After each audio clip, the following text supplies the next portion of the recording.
That makes me a little bit happier. I'm just going to double check and make sure that YouTube is in fact up and running. So that's what we got to check out real quick. Bump that volume up a little bit. Oh,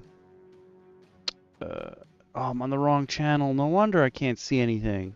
That's my bad. Whoops. Okay, here we go. Boom. Bink. There we go.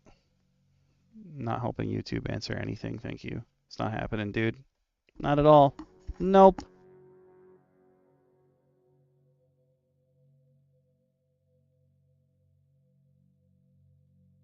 All right, YouTube's up and running. We're going to start up Twitch then. Make sure that that is also good to go. Make sure that that's all good. I need this real quick because once we know that Twitch is up and running, I will tell Blue Sky that we are in fact live. Nice. Okay. Wink. Looks like Twitch is also up and running. Perfect. Perfect, perfect, perfect. We made it just in time. Exactly at 8. Hell yeah. Listen, I was so stressed, y'all. Yikes.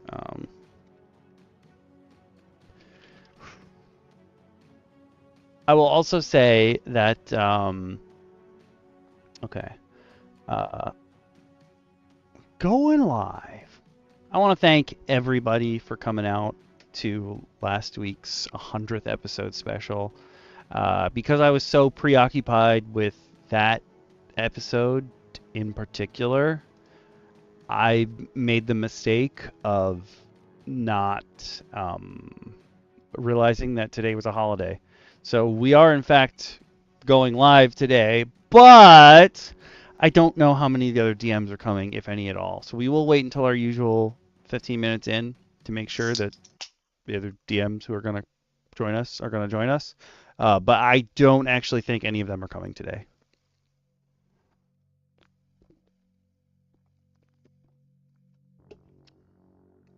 I'm thirsty because I'm stressed, but not about this.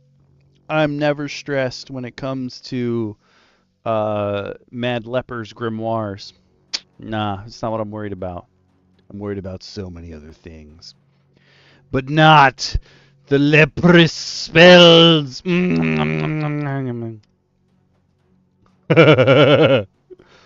will definitely have some fun stuff to go through.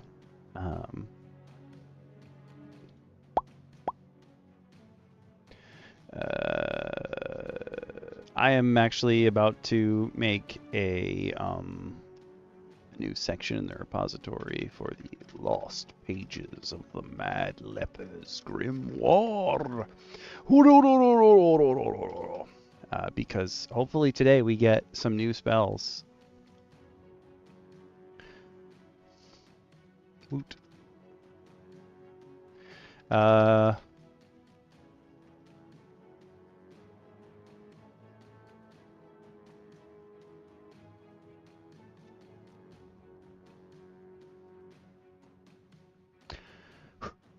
I am excited to like go back and do some of the stuff that like this is okay. As you guys saw during the 100 episode special, I have so very many files, like so many things that I want to go through. Like I have so many files. And this is one of those things where like we're not actually using bookmarks. It's not just stuff that we found on Reddit or anything like that. This is something that I downloaded, and now I'm getting a chance to go through it with all of you and hopefully add some stuff to the... I almost said to our grimoire. Yeah, technically, that's what the repository is. It's our grimoire of knowledge, for sure, for sure. Sorry, I'm just booting up the stream on another computer so that I can see it. Oh, no, no, no. No, no, don't play the ads through... Don't do that. Don't do that. Thank you. That is not what I wanted it to do at all.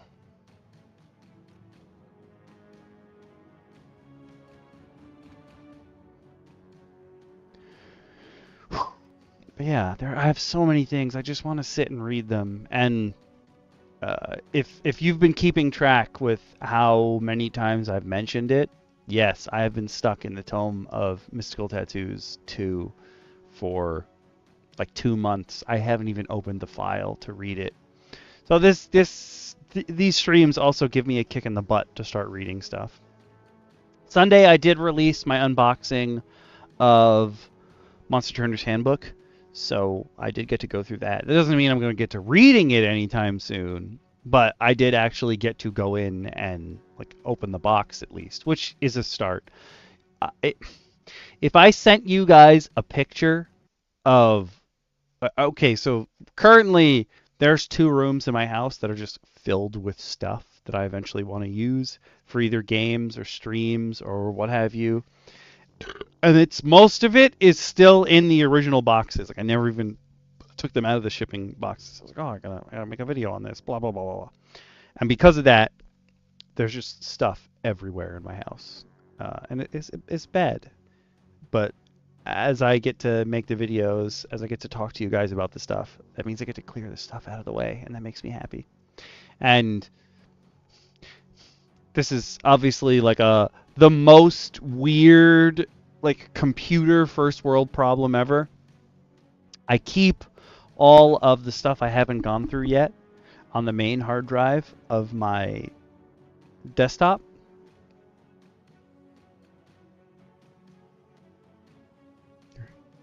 Hi! Okay, I reread that like 3 times in my head before I realized what happened. Gotcha. Hey, Waz! Hey, Waz! I don't know how many other DMs are going to show up, but that's fine. Because technically today we have... Okay, when DM Lacar asked during the 100th episode special if I wrote down how many things we've done, and I was like, I did it by video. I actually have an average of how many spells we get through per episode. That's like the only one that I really did the math on, and we generally speaking average 16 spells per stream. This particular supplement has more than 15. It's got about 22.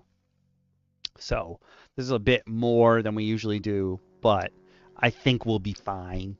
I think we'll be fine.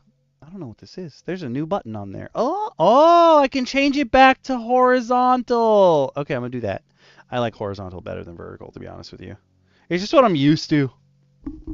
Vertical probably makes more sense if you're looking at audio levels, but I like the horizontal one. I don't know. I don't know. Hi. Hi. But yeah, I have the files of stuff I haven't gone through yet on my main hard drive, and it's getting pretty full. But once I finish the stuff on it, they get moved over to the external hard drive. Well, I mean, eventually they'll get moved over to the external hard drive, but they get moved over to the secondary hard drive. That's like a weird first world computer problem. It means nothing to any of you, but it's like another way. It's like a double down for me to see like how much progress I've made, if that makes sense. And I like that. 1, 2, 3. I realized after I said 1 that it is not going to help you at all. I too would have to be looking at the numbers. Ooh. Yo, I got to see Dungeon Mommy's setup for her game, and I am so jealous. She has one of those fancy tables that like there's an inner portion where you can lay down maps and stuff, and like, oh my god, like what a setup. She did not make that apparent about her setup. She's like, oh, our setup's pretty like lame, lackluster. I'm like, what? Your setup is gorgeous. Like, oh, I'm so jealous.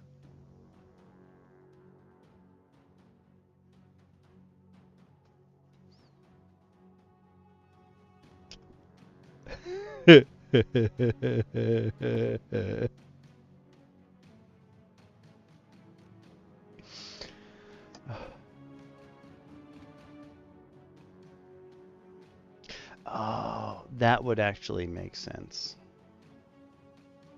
Can I think Streamlabs can do that. But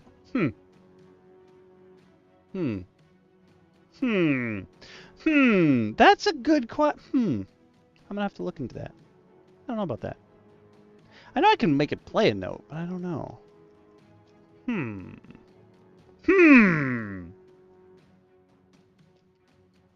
That's a good question. And like back in the day, Twitch's offset isn't nearly as bad as YouTube's used to be. YouTube is not as bad as it once was either, which is nice. I appreciate that. Streamlabs be giving you stats for stuff that like does not matter at all, and you're like, why would you do that? What is I'm gonna write that down. The blep plugin. What? A who? A hoopst? I don't even know what that is. Are you gonna watch fireworks? Okay. I'm gonna ask you a dumb question. Do horses get scared of fireworks like dogs and cats do? Do horses have really good hearing? I have no idea. I don't know anything about horses. Yeah, it's wild. They had all that. Yeah, watch stream. Ooh. God, you're doing so good on that streak. Oh wait, we got the. No, not good one. I mean, yes, you are a good one. That is 100% true. But, I want to gigantify. What is it? Isn't it? It's like applause break or something. Yeah, that's the one. Do they? Oh, so you're not gonna have a good time tonight. I'm sorry.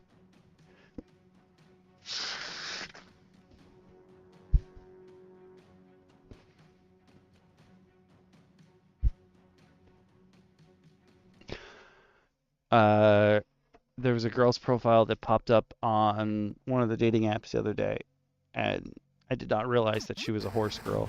What? You didn't have to do that? A rocket! I haven't gotten a cheer in a long time, but it's fine because you guys cheer me on all the time. You guys are the reason that I'm still here. Okay. You're the reason I'm still here. This girl's profile popped up.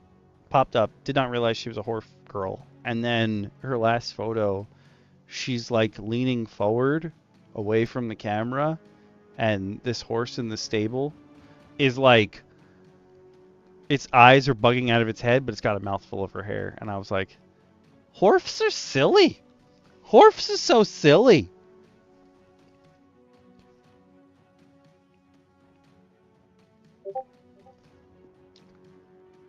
Sometimes I feel bad. You did. Sometimes I feel bad because I can see that people come in like the first 15 minutes of a DM Roundtable stream where we're just waiting for the rest of the DMs to show up. And I feel bad when I see like the numbers go up of people coming in and then they're like, they're not actually talking about D&D. And I'm like, we do. We just have to wait for everyone to show up because everybody's late. It's on the bingo card, y'all. It's for sure on the bingo card. Oh. Our rain, it was raining this morning, but our rain finally broke up here. It's been raining for like 4 days straight. It's awful. Now it's hot, and I'm like, ugh, I kind of wish the rain would come back. It's gross. Yo, that applause break emote is so goddamn cute. It's adorable. Thank you, AaaaAaalLL. We could not have gotten it without you. For sure. What? What? Sorry, I just tried to open an app on my phone and it was like, nope, I'd rather you didn't. And it just disappeared. No, I'm good. Mm-mm.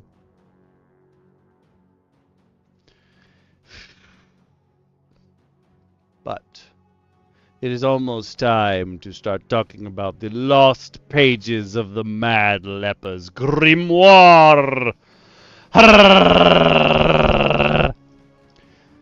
How many spells? Okay, let's just put it out there. How many of these 22-ish spells do you think are actually going to make it into the repository?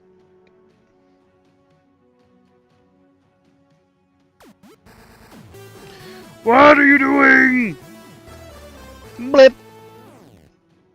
I am happy that I chose the blep for cheers. This is adorable.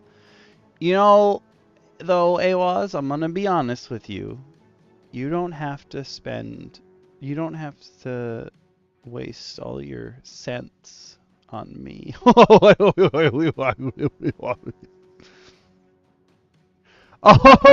wow. Ow. That actually really hurt. Okay. Oh, did I close the tab with that? Yeah, I did. Oh, no, I did. Go me. Yes. Okay. So, today on DM Roundtable. Oh my god! AaaaAaalLL! What are you... Whoa, down to 4. How did you do that? Okay, now I'm very intrigued. How did you drop... what? Huh? How are you doing that?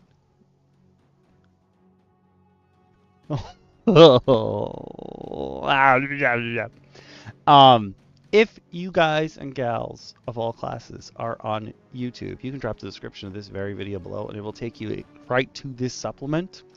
If you're on Twitch, though, and you want to look up... Oh, that's... Okay, that makes sense. So definitely it's like the video coming through is what's... I guess that makes sense. The video is obviously going to take up more bandwidth than the audio. That makes total sense. But if you guys want to look up the lost pages of the Mad Leper's Grimoire by Leprous Harry, who apparently... I don't remember this username at all, but apparently Leprous Harry does a lot of stuff on DMsguild. You can 100% go on and get a whole bunch of stuff. I'm going to keep this message pinned until the end of the stream. So if those of you on Twitch want to go look up this particular supplement, you totally can. This particular supplement by Leprous Harry, I believe is free. I'm 90% sure it's free. I don't think it was like there was a sale going on and it was free. I think that this particular supplement is always free. So you can go grab it as much as you want. You get to choose between 2 routers? What? Who's what's it's? Teach me your ways. But this is an assortment of bizarre spells for 5e. However, there is flavor! How to use this document? Maybe I won't. Maybe I'll ask you off stream.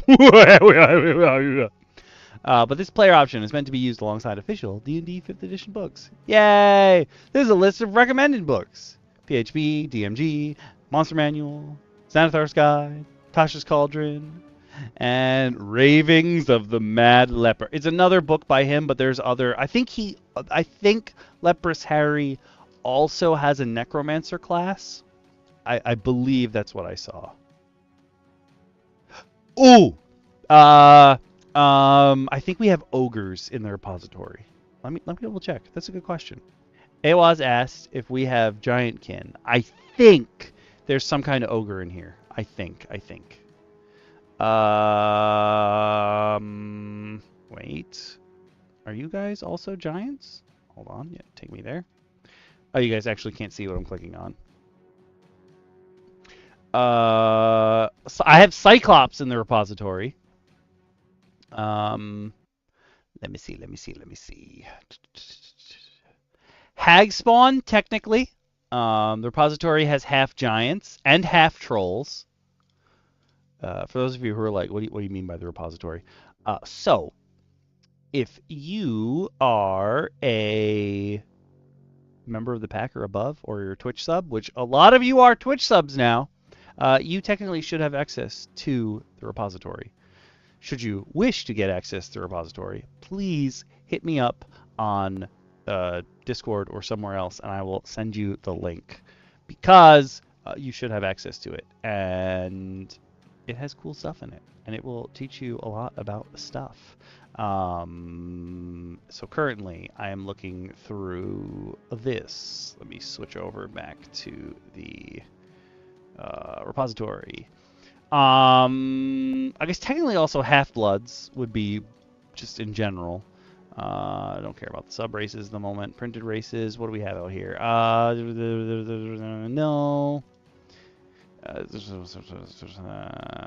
Downloaded. No, none of these guys are big. Technically, a Wayland might count as a giant, but it's a fish giant. Let me see if there's any Leonins. Cool. Not the same as Leonels. Which apparently a lot of people are messing up, but whatever, we don't need to worry about that. That's a cute goblin. Goliath is in here, so technically yes. No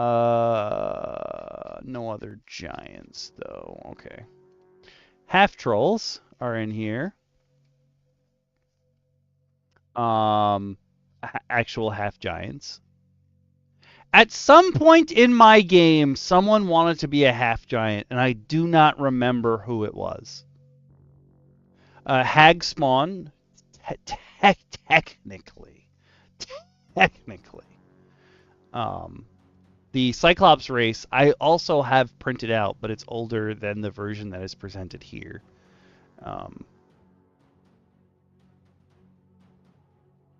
I was gonna say you're tall like a Goliath, but they make you medium anyway. And I can't remember if Apationis are... No, they're like elemental Vikings. Never mind. Yeah.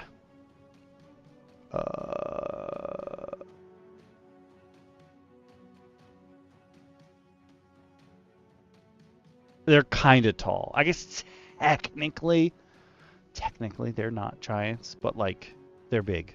They're bigger than most people. Ooh, that's a good question. They might. That I do not know. Kobold Press releases so much. Oh, the Kobold Press just did Northbound. I think they have a race in there, but I don't know what it is. I know they did a subclass for everybody, but I think they also added a new race. I think. I could be wrong, but I think. Boop, that's the one I want. I don't know if you guys can hear that. Fireworks just started like next to my house. Spells. Let's Oh, actually, I will also do this. If you're on YouTube and you're a member of the pack, you also can come to the Discord and I can hit you up. Rather, you can hit me up, tell me that you're a member of the pack or higher, and you get access to the repository. So come on over. The repository is now your information, y'all. Like, it's all for you. Spells. Lost may be my grimoire. I still remember.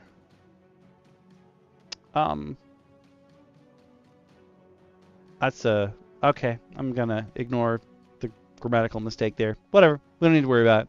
Lost may be my grimoire. I still remember some of my greatest work. While I plan for my revenge against the accursed librarian that holds it hostage, I entrust to your proficient hands the conservation of this handful of flying pages. Some of these incantations are my own, but there lays a curated selection from other, dare I say, unwilling contributors as well. Though I warn you, I will come back for them, and failing me means assured death. This document contains new spells the DM may add to a campaign, making them available to player characters and monster spellcasters alike. The spells table lists the new spells, ordering them by level. The table also notes the school of magic of a spell, whether it requires concentration, whether it bears the ritual tag, and which classes have access to it. If you'd like to use any of these spells, talk to your DM, who may allow all, some, or none of them. If you're adding homebrew to your world, please, and especially if you're not the DM, please make sure you speak to your DM before you just give yourself a spell. Okay? Okay. I think so. I always forget about Fearbolgs. I always forget they exist. And you would think that they'd be high on the talk about list because of Caduceus. You would think there are so many people playing that are fans of Critical Role that like they would just be like, woo! But no, it's still a race that people just sort of like gloss over. Yeah, they basically count. Oh no, no, Fern's not a Fearbolg. Is she?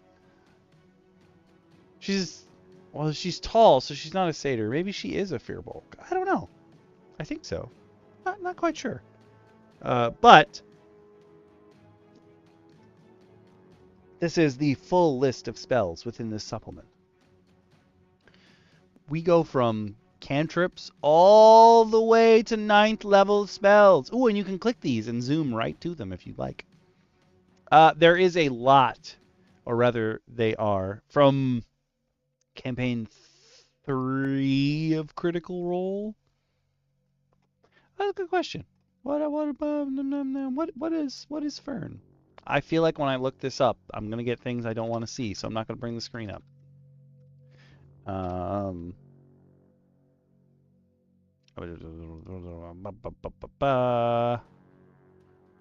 Oh, a fawn.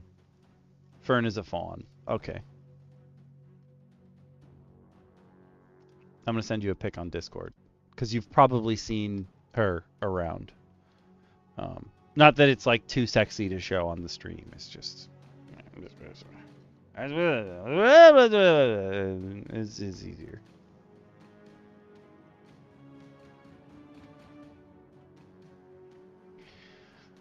I was gonna say I don't think it's a Fearbolg. I didn't think it was a fawn though, because I guess that's a new. Whatever. I'm not gonna be like, okay, that's fine. But they love making people really. I think it's because she's kind of flirty in the show. People love drawing Fern doing stuff. That's why I was like, when I Google this, I'm not gonna like what pops up. Whoo-wee. It's okay. We're safe. Don't worry about it. Everybody's safe. We got this. Safe. Safe. I have never watched a full campaign of Critical Role, so do not feel bad. And I'm going to 100% honestly say this. I think what they're doing for the current campaign is fantastic in that it's separated into different groups of like what people like doing. I have zero interest in sitting down and watching. Like negative interest. I don't even get clips in my feed from campaign 4. It's just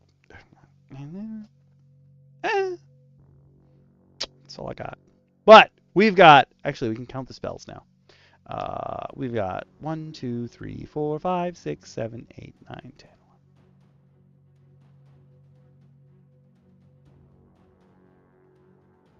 There's 27 spells. 27 spells. I think we can get through these. A lot of them, you'll notice, are for wizards, but there are some other spellcasters included in here. There's a couple spells that you could use for rangers, but remember, this is D&D homebrew.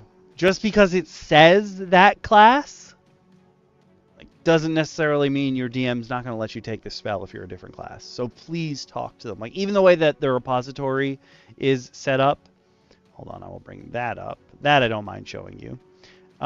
Even the way that the repository is set up. Give me a second. Here we go. Let me switch the window back over real quick.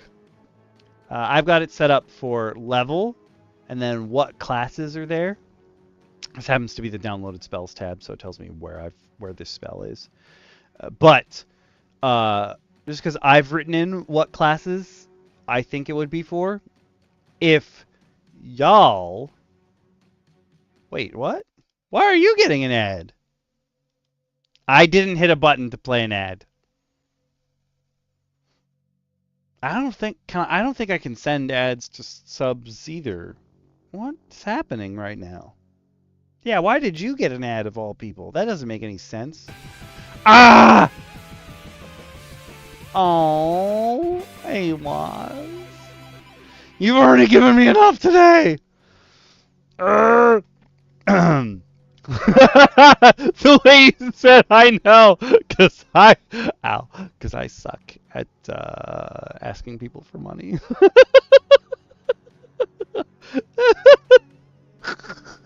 I know. Oh, that made me. Thank you. That made me so happy. I appreciate that. But like, remember, these are homebrew spells. Just because that's what I wrote in, or what the homebrew spell wrote. If you, no, do not worry about it. Okay. I'm enjoying. We do still have some more Q&A questions to go over.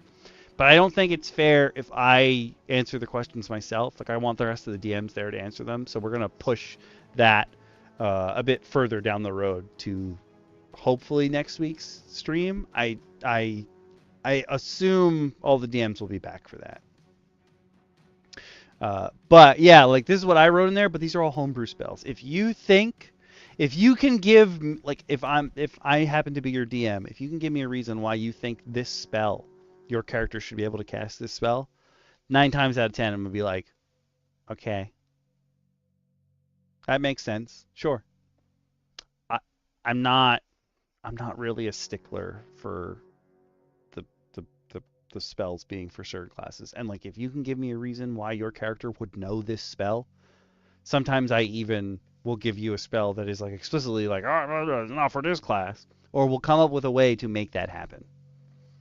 Because we're supposed to be having fun when we play this game. If you really want that spell, if you really think it fits into your character, or maybe someone in your backstory taught it to you, jump for it. Like, go for it.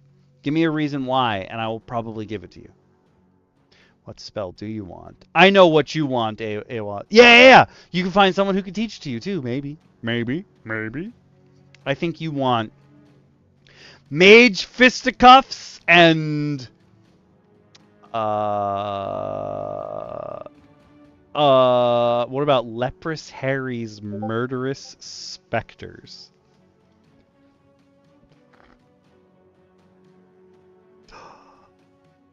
Yes. You could, like, and, okay, here's another thing. If you want to come up with a spell that does not already exist, you can work on it. You can try to make a new spell. Like, that's also super cool. You don't have to use only what you can scrounge up on the internets that someone else has made. The beauty of TTRPGs in general is that you're all working together to make something happen. So, that thing that you're making happen could for sure be a new spell that you've just made. Like, that for sure could be it. Now, this particular... Ooh, yes. And that specific, like, naming convention, the character's name, adjective, and then noun or verb, boom. Like, that is the nomenclature for your made-up spells and stuff. So as long as you keep that, it'll even look pretty freaking good. Okay. Artificer is included in here, but there's really only one spell that an Artificer would be able to use from this this supplement rules is written. Again, it's homebrew. You could probably talk someone into to giving it to you. Bards get a decent amount. Clerics actually get quite a lot, but all the lower level ones, they don't really get anything very big. Druids get a few. Paladin gets 2. Ranger gets 3. Sorcerer gets quite a few. Warlock, though, because you figure the guy who wrote this is evil. You don't have to use these spells as an evil person, but I mean, it's there for you. And obviously, Wizard is there as well. Estate transference. I'm really excited to get to that. To get to that one. And now we start reading spell descriptions. So I think it's time I change the music. It's time for a song change. What? That was so... Okay. I changed the music, but the computer just replayed the song, and I was like, that's not right. That ain't right. I don't think so. I don't trust that for a second. That's fine. So, the spells in this book are in this supplement. I said this book because that's usually how they say it. The spells in this supplement are presented in alphabetical order. So they're not in level order. They are in alphabetical order. So the first one is Anti-Vermin Barrier. It's first level abjuration. Cast time 1 action, range of 90 feet. It has verbal components, somatic components, and a material component, a rodent's whisker. Duration, concentration up to 1 hour. You designate a point within range. In a 10-foot cube centered on that point, you create an invisible force field that repels insects, rodents, spiders, snakes, worms, and similar vermin. Tiny beasts and swarms of tiny beasts must succeed on a wisdom saving throw or be incapable of entering the area. Tiny beasts and swarms of tiny beasts that start their turn in the force field must succeed on a wisdom saving throw or be forced to use their movement to leave it. At higher levels, when you cast this spell using a spell slot of 2nd level or higher, the cube increases in size by 10 feet for every slot level above first. Yeah, kinda. I'm with you on that one. Vampires and druids are pretty fucked in this one. Listen, not all spells are combat oriented. I don't know how many people are specifically choosing this spell. But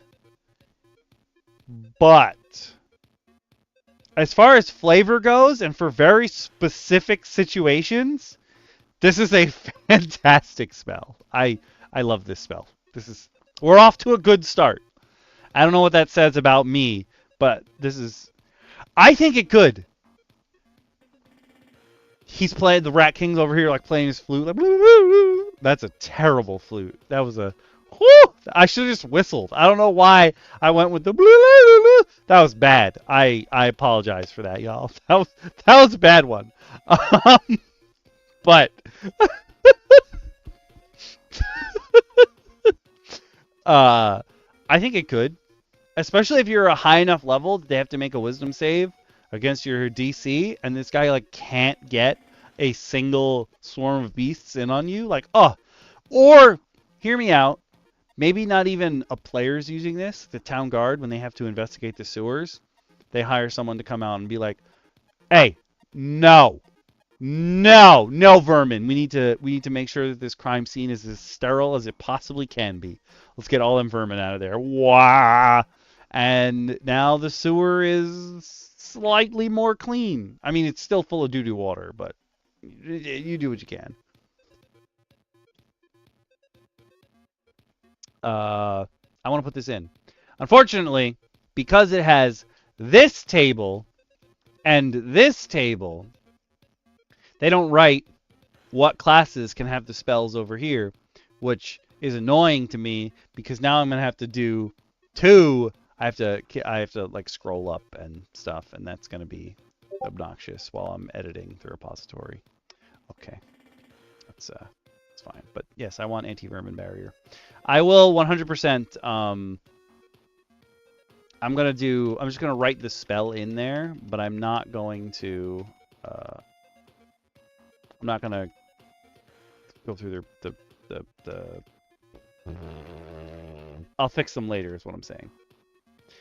There is poo gas, yes. I guess you could fireball the tunnels if you really wanted to. If you really wanted to. I will tell you that my repository, even though that this particular supplement doesn't list them by level, my repository will have, when I put them in, whatever spells make it in there will be arranged by level and alphabetical. Because it's just easier to scroll through them that way. Oh! I never turned off Signal. Let me kill Signal. We don't need any of those messages right now. No. Next, we have a Necromancy cantrip. Cadaver Pantomime. Ooh! Okay. 1 action. 60 feet. Verbal. Somatic. Material component. A set of puppet strings. Duration. Instantaneous. You animate the body of a dead creature you see within range, creating one of the following effects. Carrion Burst. The entrails of the body burst into a bloody rain of viscera, covering any object and creature within 5 feet of it with gore. Doesn't deal any damage. It just them. They're everywhere. All over the walls. All over the floors. Death Rattle. Words from beyond the grave emanate from the mouth of the stiff in a grim parody of its original voice. Okay, listen. Again, not combat oriented, but this is so flavorful. You could be the creepiest dude ever, or you could just be there to play nasty pranks. Ghoulish Contortion. The carcass writhes into a posture of your choice. Now you're just making fun of me. Like, there's so many shenanigans. Possibly distorting its limbs beyond their normal limits. Oh, you can't feel anything anyway. It's dead. Macabre Creeping. The corpse moves up to 15 feet on the ground, either sliding on the ground as if dragged by an invisible hand, or crawling in a grotesque fashion. You just make the corpses crawling, people! Oh my god! Muscular Stiffening. The dead body grasps at a creature within 5 feet of it. You make a melee spell attack against the target. On a hit, its movement speed is reduced by 10 feet until the end of its next turn. Oh my god! This is so good! And it's only a cantrip? Every corpse my party sees, they'd be playing with them. Oh my god. Yes! This is going in the repository. But no. Okay. There is a flavor text box here of necromancy and infamy. Some speculate that the bad reputation of necromancy is mostly caused by the egregious actions of rogue death cults. Whatever the reason, it is recommended to make sure your public is ready for the mix of body horror and dark humor. Listen.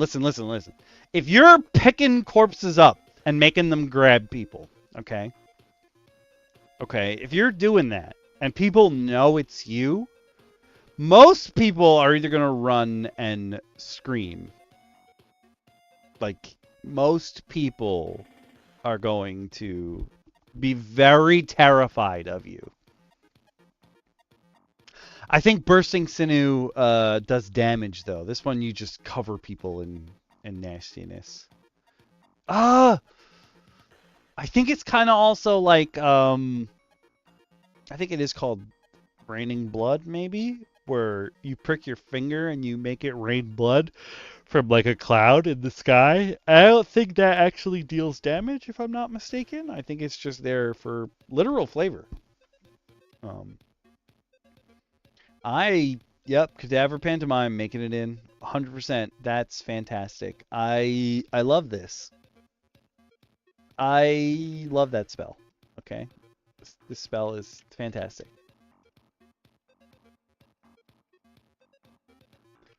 I will be scaring everyone forever. Calculate. First level divination. This one can be a ritual, so you can do it without spending using up a spell slot if you spend an hour working on it. Casting time. 1 action. Self 30 feet. Components. I think it's 10 minutes, not an hour. Sorry. Somatic and material. You need an abacus of ivory worth at least 100 gold. That's a lot of money for a first level spell. But you enhance your abilities to appraise complex numbers. When you cast this spell, you choose one of the following effects. We'll just pretend he put one in there and it wasn't late. You instantaneously resolve an equation. You instinctively know the amount of a specific type of object in your field of vision, such as grains of rice in a bag, troops in an army, or gold pieces in a... Okay. The vampires are no longer trapped, Awaz. This isn't good. You reflect upon a specific course of action, estimating your chances of success. You immediately learn either the DC of the first ability check or saving throw for that course of action, or the AC of a creature you see within range if the subject of the spell is an attack against that creature. Interesting. I'm not going to lie to you. I like this. This is very thematic, but I would rather just make that abacus into a magic item that does this rather than have it be a spell. Do you know what I mean? Like, I want to make the abacus of counting so people can be like, isn't that what an abacus does anyway? And you'd be like, oh, not like this. So I'm not adding this one to the repository, but I will probably make a magic item that does this in general, because those are all really cool abilities. But I don't know if you need a spell for that. Detect Lie. Okay, casting time. One reaction, which you take when a creature within 30 feet of you makes a statement you hear and understand. 30 feet. You just verbal components. Instantaneous. You attempt to discern truth in the triggering creature's speech. The creature makes a charisma saving throw. On a failed save, you immediately know whether the statement was a lie. Okay. Get out of here, bots. Die. What level is Zone of Truth? Is Zone of Truth a 3rd level spell? I realize that this is a reaction and not an action, but no, Zone of Truth is a 2nd level spell that lasts for 10 minutes. I don't know. I feel like 9 times out of 10, like, this is clearly to catch someone in a lie, but I feel like 9 times out of 10 people are going to take Zone of Truth because it's 10 minutes, and then they're going to try to provoke that person to speak. I don't see people taking Detect Lie if they can take Zone of Truth and have it just stay up for 10 minutes. Do you know what I mean? I don't think Detect Lie is gonna make it. I'm trying to think. It would also make a pretty cool magic item to do this, but I'll have to workshop that. I don't think it should be a spell. I think it should be an item. So I'm gonna write lie detector reaction item. Because this works immediately, but somebody has to say something, and if they don't say something, yeah, I'm not gonna take. I wouldn't take Detect Lie as a spell. It seems meh. Okay, Ebony Hand, 2nd level necromancy, 1 action, 30 feet, verbal and somatic components, concentration up to a minute. You invoke the destructive substance of the plane of negative energy, covering one of your hands with a jet black ichor. For the duration of the spell, you have a +1 bonus to your attack and damage rolls made when casting spells with a range of touch. Oh, that's it? It just gives you a +1 to touch spells? At higher levels, when you cast a spell using a spell slot 4 level higher, the bonus increases to +2. When you cast it with spell slot of 6 level or higher, you get a +3.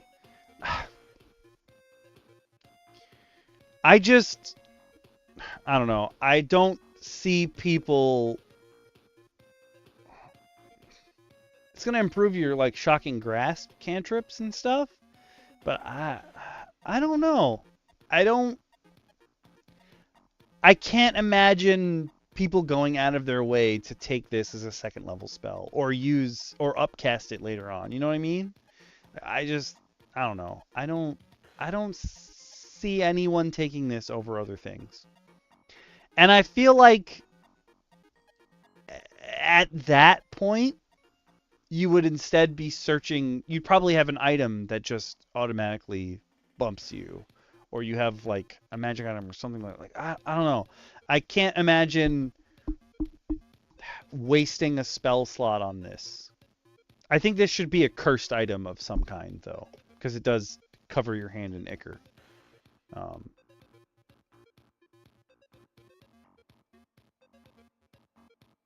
It shouldn't waste a spell slot, but... Ooh, I have an idea for a cursed item. It gives you this bonus when you activate it, but for each spell that you cast per level, you take necrotic damage of that spell level. I think that makes sense. For cantrips, you'll just take 1 damage, I guess, or maybe a D4. I don't know, because you're probably mostly going to be using cantrips after this. Is my guess. Or maybe damage based on how many spells you cast. How many spells cast? I don't know. We'll find out. Yes! Like the symbiote blade? Yeah, I like that. I like that. Oh, maybe that's what it does. It like forms your fingertips.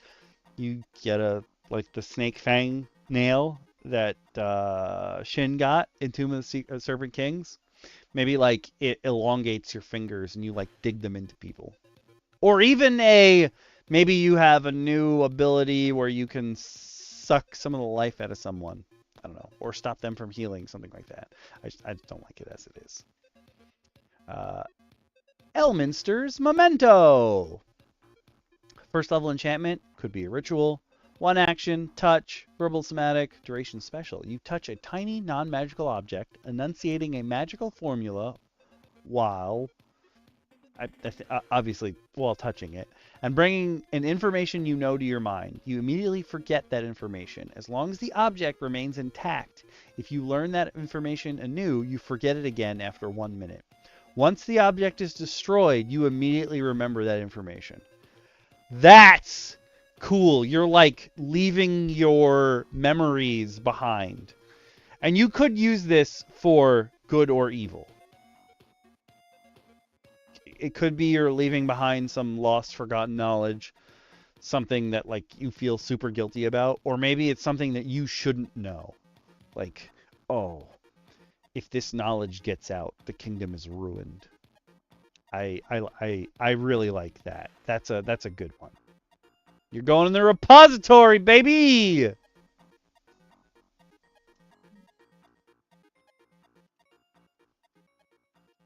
Oh.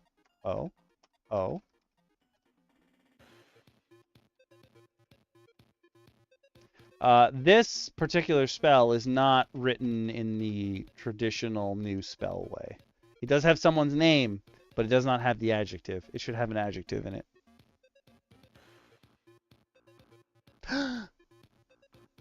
I thought of the little brain guys, the intelligence devourers, but it's not. That's not what does that.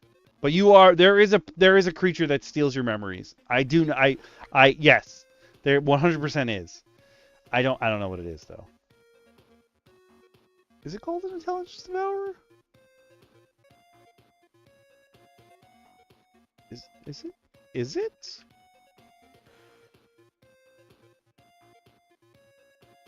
Yeah. Little brain guys. Intellect devourer, sorry.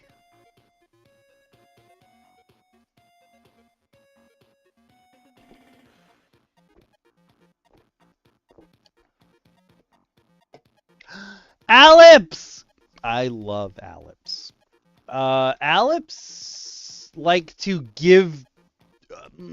Okay, give is a very, very strong word. AaaaAaalLlL know something that broke their mind and they want to give it to someone else so that they can die and that other person can become an AaaaAaalLlL. I introduced an AaaaAaalLlL in my campaign, so the first trial. I guess you could call him the proctor, is an AaaaAaalLlL in my world to like the first Saruk trial, in the tower that they happen to be in, the first trial, Fear of the Unknown. The proctor, in air quotes, is an AaaaAAALLL. And once my players learned more about what an AaaaAAALL is, they're like, we got to save him. We got to make someone else who's shittier the AaaaAAALL. And I was like, I don't know how to interpret that ethically. Like, I don't know if you guys are being good or not in this particular situation. Do you know what I mean? I was like, also, he's been there for like 20,000 years or whatever, man. Like, I don't know if you're gonna find someone to take. Like, I think he's pretty settled into his job at this point.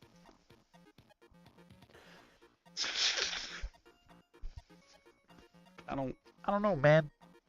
I don't know if he did actually give one of my players the curse, and I was like, yes, yeah, because she was already writing stuff down furiously. She's like, oh, we need more information, so I gave her the curse, and she failed like the first save after she got the curse, and I was like, yes, and then she just kept passing the saves after that.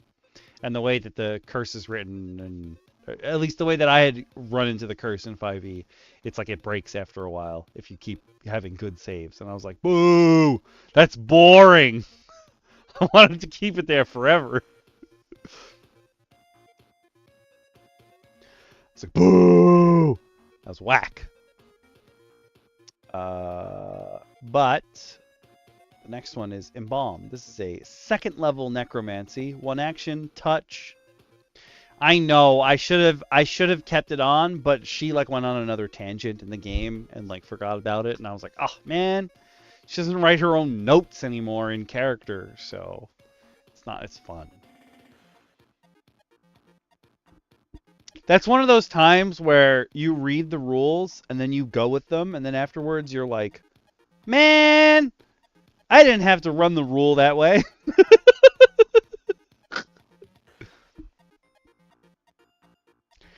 I'm sorry, mindworms? Mindworms? You have my attention. I'll be looking them up after I... You touch a corporeal undead creature and infuse it with a necrotic energy, providing integrity to its body. What? The target can then spend a hit die and roll it, regaining a number of hit points equal to the roll. Oh! Why is it called... Oh, I guess that does make your body stick together better. When you cast a spell using a spell... Okay, so this is just a way to heal undead. I don't know how many of my... like, in my campaigns, how often this will come up for a player. But for a bad guy, Embalm is sick! I'm going to keep that. Yep, yep. That's a good one. You're going in the repository, baby! Baby! Okay, cool. Finally, a way to heal undead. Magic Alzheimer's. That's fucked up. Okay, that one I know you're not on the good side of are you good or bad. That's messed up, Awaz. Emotion read. First level divination, that makes sense. One action, 30 feet. Verbal, somatic, material, a square of unmarked white wax. Sorry. Instantaneous. You attempt to read the emotional state of a creature you can see within range. The target makes a charisma saving throw. On a failed save, you learn the target's disposition towards you, either friendly, neutral, or hostile, and whether it's charmed or frightened. I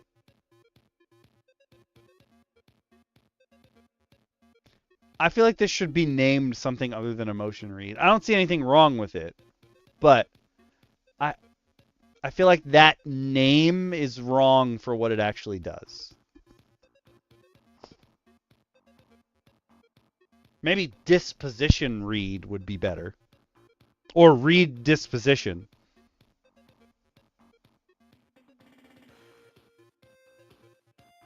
I'm gonna rename that to read disposition.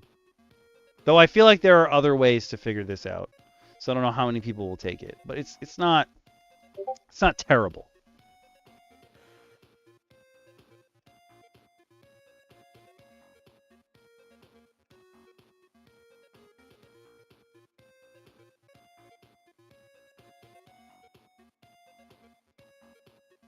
It's just very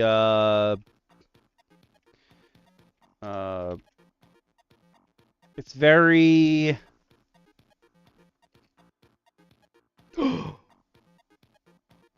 Oh. Oh. Okay. Okay, in that case, you might still be a good guy. You might still be a good guy in that situation. Okay, okay. Okay, okay, okay, okay. Oh god, we're going to the 9th level spell. Why is there's not enough text for it to be a 9th level spell? Jeez. Okay, here we go, here we go, here we go. Estate Transference, 9th level conjuration. Casting time 1 hour. Range 100 feet. Verbal, somatic, material.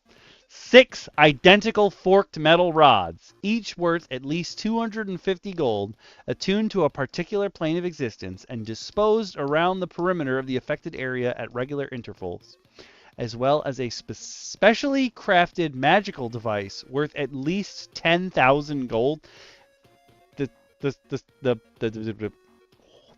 Yo! Yo.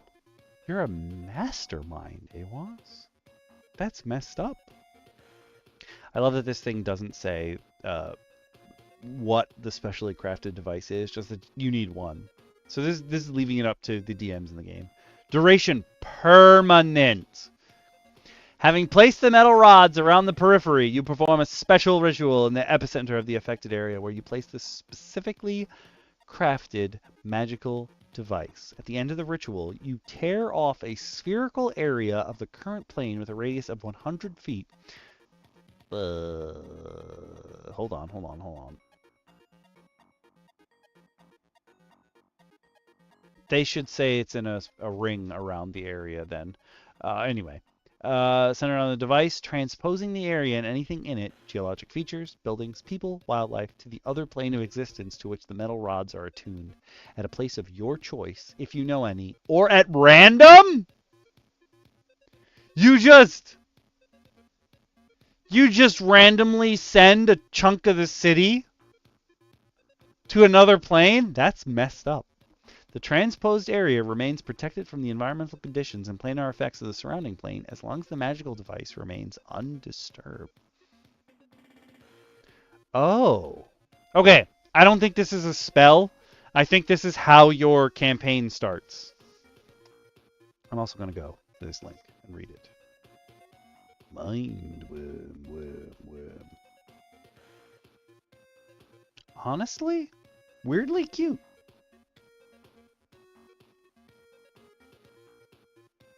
Oh, they're big. They're very, very big.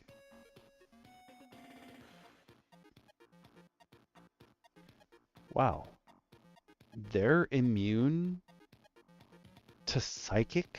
Oh, no. Oh, no. Ugh. Ugh.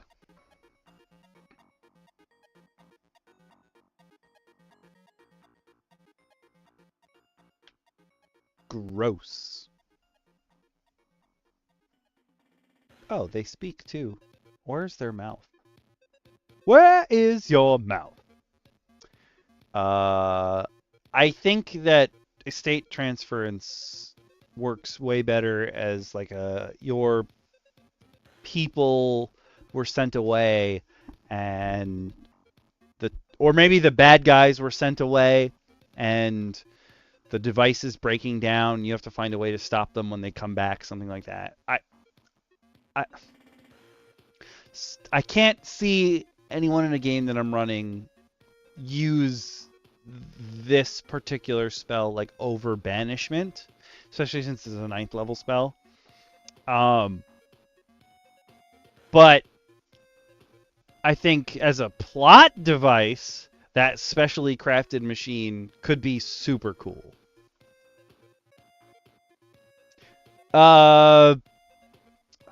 Not Baldur's Gate. It's oh my god. Hold on, I will tell you in a second. It's the town that worshipped the moon. What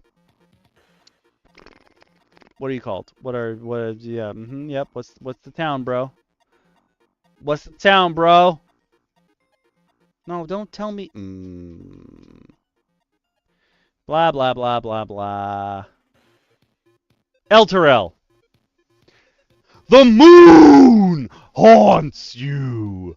Also, you can't tell me that somebody didn't, like, somebody who was working on Destiny the game didn't, like, play Baldur's Gate Descend into Avernus. Like, there's no way. There's no way. There's no way they did not.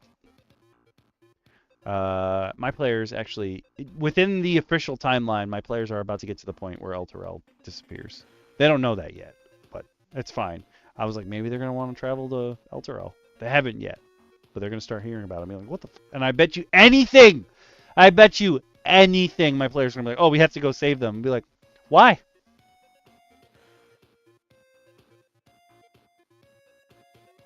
What is happening? Oh, somebody's in my kitchen. I was like, I hear noises. It definitely a Mark Spector villain. 100%. 100%. 100%. 100%. That's a 9th level spell. Dang, bro. Dang, bro. Oh, I'm like, I can't get back to the PDF. What's happening? Fey Passage. Okay. Oh, okay. This is a good spell. Do they now? Okay. Okay, not for nothing, but so many books have referenced the fact that you can get rid of an illithid tadpole. No book ever wrote in like what you do. In like the margins, in a flavor box of, I think it's Candlekeep Mysteries, but I'm not 100% sure. I'm pretty sure it's Candlekeep Mysteries. There's a flavor text box that says if you're a paladin and you lay on hands for either 40 or 50 life, you can kill a tadpole. And I was like, why is that extremely pertinent information in a flavor text box in something not even related to illithids? Like, what are y'all doing? Why are you like this? But Fey Passage, first level conjuration. Shouldn't it be transmutation? I feel like it should be transmutation, but whatever. We don't need to worry about that. Casting time, 1 action. Self, within 5 feet of you. Verbal somatic components. Okay, so fist of the components, there's V, S, and M. V is verbal. It just means you have to be able to speak to let the spell out. Somatic, because it's somatic, it's supposed to be touch, but literally it just means your hands need to be free in order to cast the spell, which is weird, but whatever. And actually, it's only one hand. Technically, only one hand needs to be free to cast the spell. And then material is, it almost always tells you what the material is. If it has a monetary value, you actually have to get one that does cost that much. But sometimes it'll say that the spell consumes. That means every single time you cast that spell, you have to go get another one of those items. Yeah. It's just like the cost of magic sort of deal. Like, But Fey Passage, you touch a hole or gap at least 1 inch wide that connects to another space. If the other side is no more than 5 feet away and is wide enough for you to fit in, you magically squeeze through the gap and appear on the other side. But if it's wide enough for you to fit in... Oh, if the other side... Okay, I was like, if the hole is, then that doesn't make any sense. No, they mean if you could fit on the other side, you could boop to the other side. At higher levels, when you cast a spell using a spell slot of second level or higher, you can bring along another willing creature within 5 feet of you for every 2 slot levels above first. Oh, there must be sufficient space for everyone on the other side or the spell fails entirely. Costco spellcasting.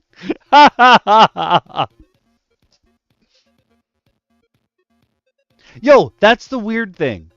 Like, there's a cantrip called Mage Hand, and Mage Hand, like, you can do whatever you want with it. It's a hand that floats around, but it specifically states in all the books that a Mage Hand can't activate magic items, and I'm like, why? Is there like a you gotta like feel?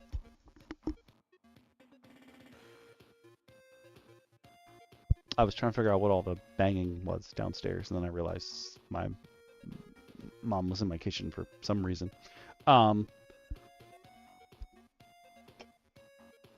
That's fine. Anyway, like, it's weird that Mage Hand can't activate a magic item. It's kind of silly. However, it does stop people from doing things like Grimjack's, like, his ultimate goal. He's like, I want like 8 Mage Hands that float around me, and they all have wands that I can use like guns. And I was like, at that point, just give all of your Mage Hands guns. Like, you don't need them to carry wands around. Just put guns in the hands.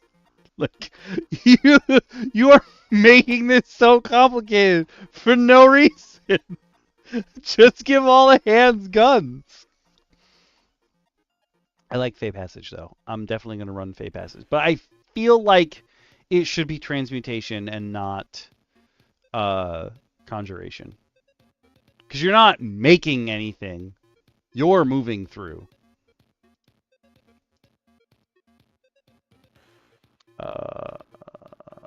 First level. Nope, it didn't do the thing. So in the repository, I try to get the little letters for like the st part of first.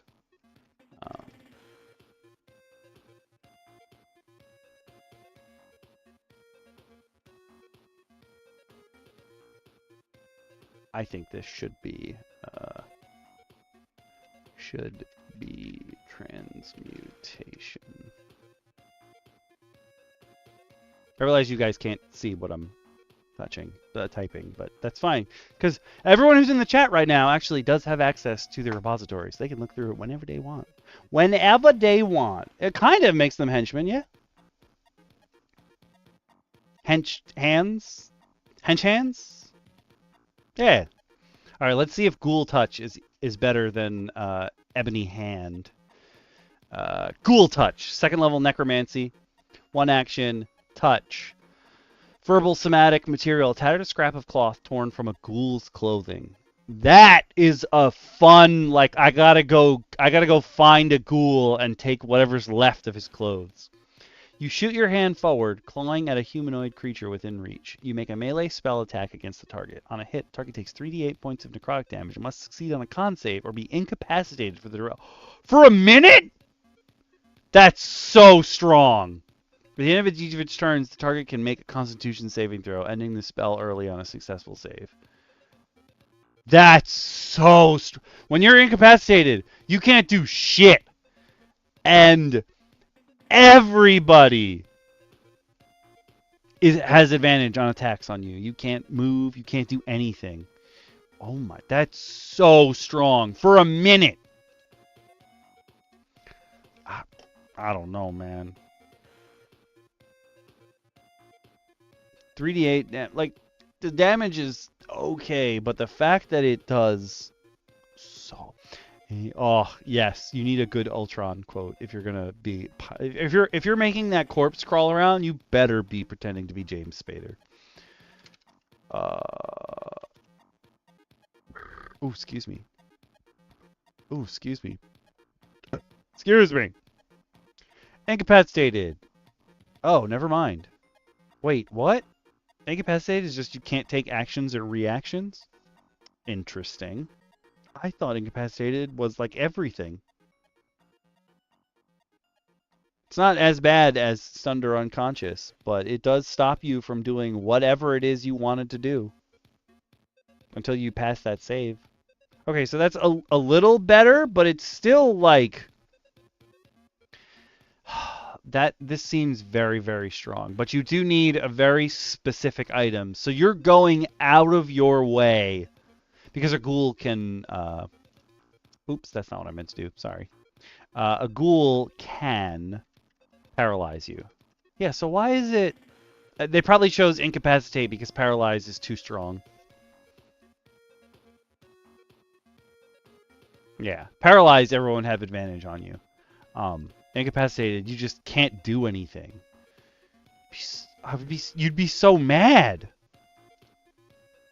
But at least they don't have advantage. They could try to run away. Interesting. Okay, it's not as bad, but you have to go out of your way to make this happen. You need clothing from an actual ghoul. So if you can get this to go off, you're probably not that good a person. I'll keep this. It is very strong, but I'll keep this one. It also means the bad guys can use it on your players. If it was paralyzed, it would definitely have to be up higher. I think because it's incapacitated, you can't do anything, but you have a chance to break out of it. Yeah, it'll go in the repository, but on like a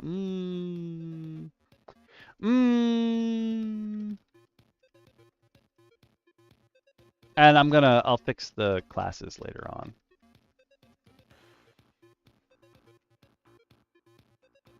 Ghoul touch. Are you ready for the ghoul touch? Okay. I'm gonna switch the music over. That's what I'm going to do. Because this is spooky, but it's not scary.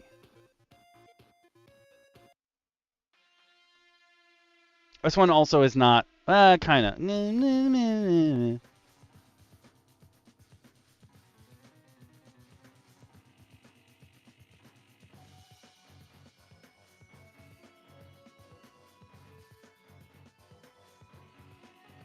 Oh.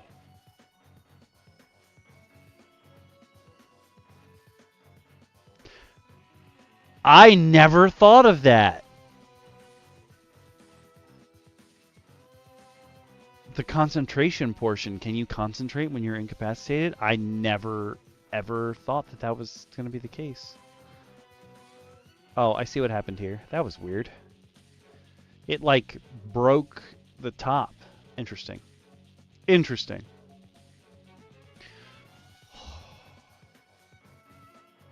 I love how they gave, like, okay, for reference, Fist, AWAS is writing the difference between the 2024 version and the 2014 version of Incapacitated. In 2024, they gave names to all these conditions, like in 2014 rules, like, hey, you can't use actions or reactions. In 2024 rules, they call that inactive. And it's because of players, like at my table, when they were fighting the Avatar of Cryonax, I had it use an ability that slowed everybody. And it also, like, it kept them from moving, but it also kept my players, it had a separate effect.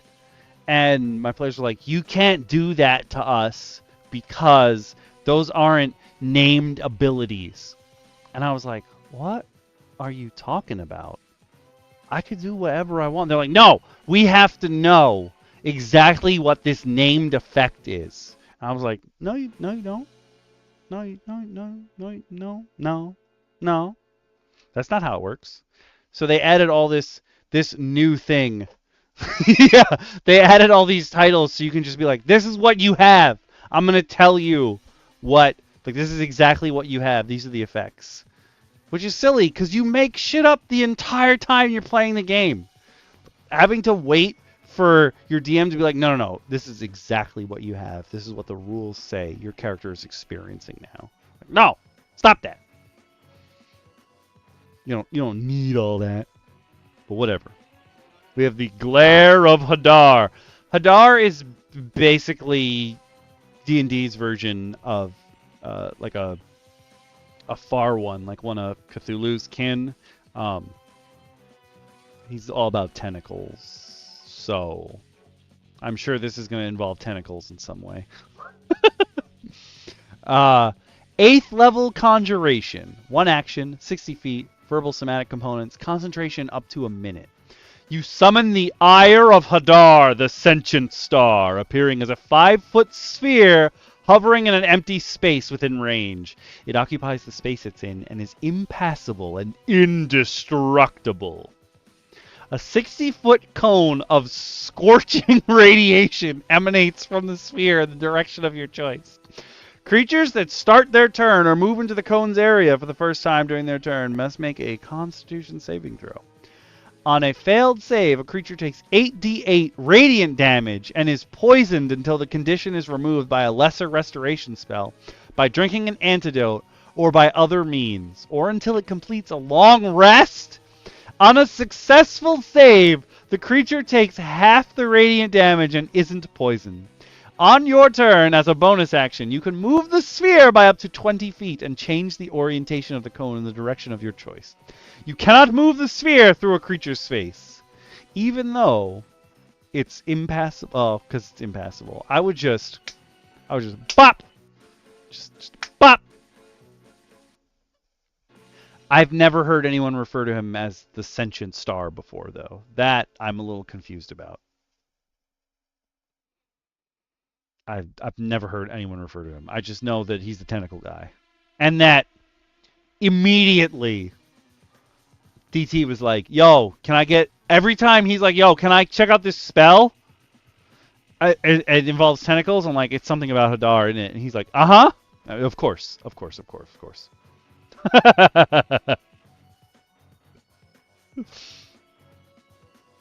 Oh.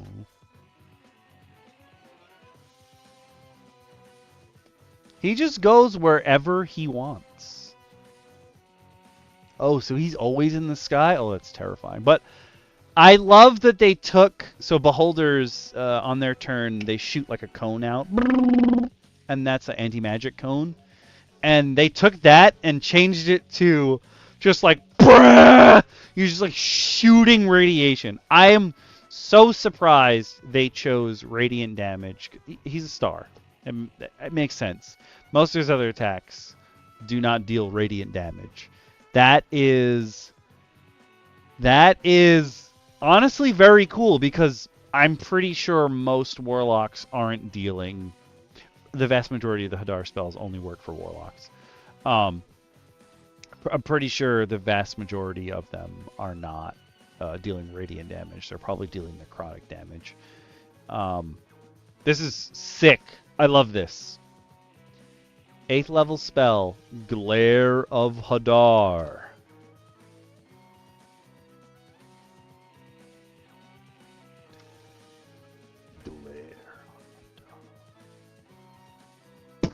That's the noise I'm going to make. If somebody casts this at my table, when the beam is shot, the noise I'm going to make is... Oh, he was dying?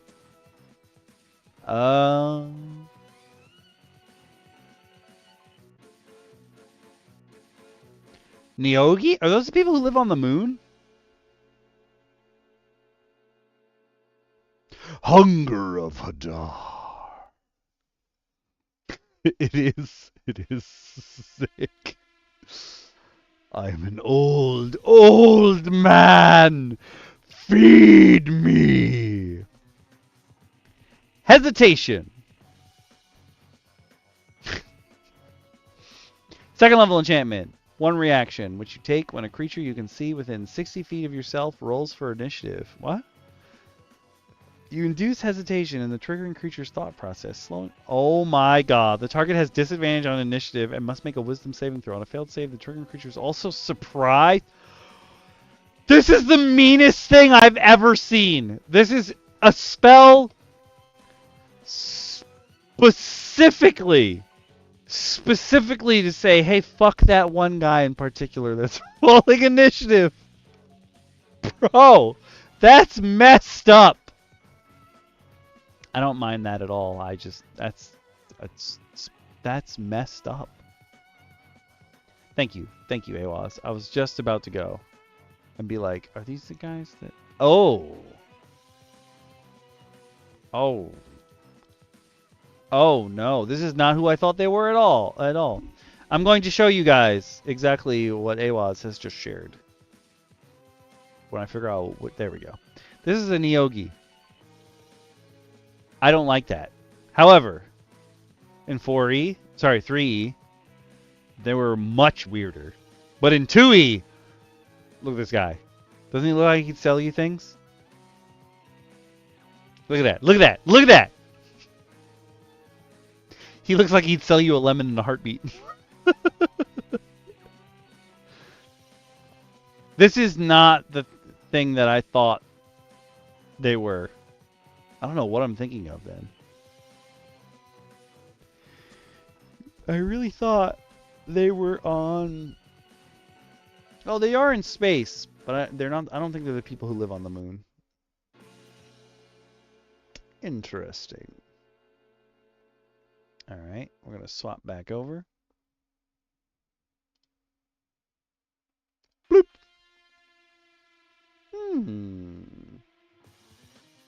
I see that. They have a really cool mosquito ship. That I've seen before. I'm going to put hesitation in the repository as well. I think that that is fantastic. Hesitation. That's a very specific, hey, fuck you.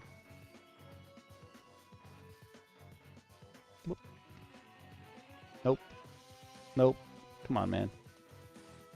Oh my god, you're annoying. Thank you. I'm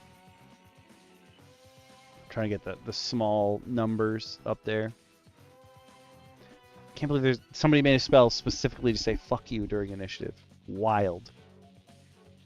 When someone near you is rolling initiative, you give them disadvantage on the initiative roll, and they have to make a wisdom saving throw. On a failed save, they're surprised until the end of their next turn.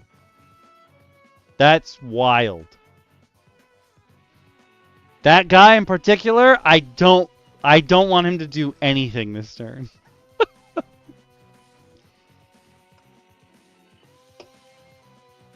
Okay, I'm scared of this next one. Invert temperature.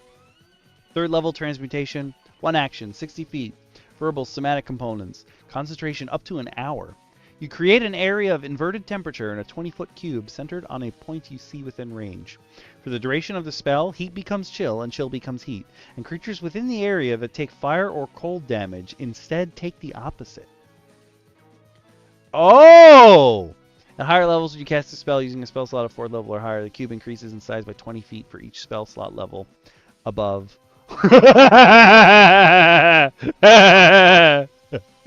I would, in fact, do that to Jack TT because... Okay, here's the thing. Most people are like, man, you know, obviously, Rangers are the worst class ever. They don't do anything. Blah, blah, blah, blah, blah, blah, blah, blah, blah. Jack DT, our Ranger, the Ranger in my campaign, he is consistently the highest damage dealer and the least likely to even be hit. Granted, he's generally speaking a little bit more powerful than the average Ranger because he has quite high strength. And in my campaign, I gave him a special orc bow that requires 15 strength to shoot, but it does more damage than a longbow does, but it has much shorter range. However, he has the sharpshooter feat, so even though it has shorter range, he's always shooting at the disadvantage range, and he doesn't care. He never gets hit because he's always away from the battle. The only time he's about to go down is when he does something incredibly stupid. One of our arc-ending battles, he was fighting a dark tentacles, which fills the lungs of the people around it with water. And he just stood there and fucking took it. And the way that they do this, instead of the regular drowning rules, which take forever to kill someone by, it's you take a level of exhaustion each time it fills your lungs with more water. So he was at 4th exhaustion level. And the rest of the players were like, you have to move. And he was like, no, I don't want to. I'm in the perfect spot to shoot everybody. And they were like, no, you have to move now. If you get exhausted one more time, you can't move. And then you die. And he was like, yo, I can die from being exhausted? And I don't remember who it was at the table. They're like, yes, just like in real life.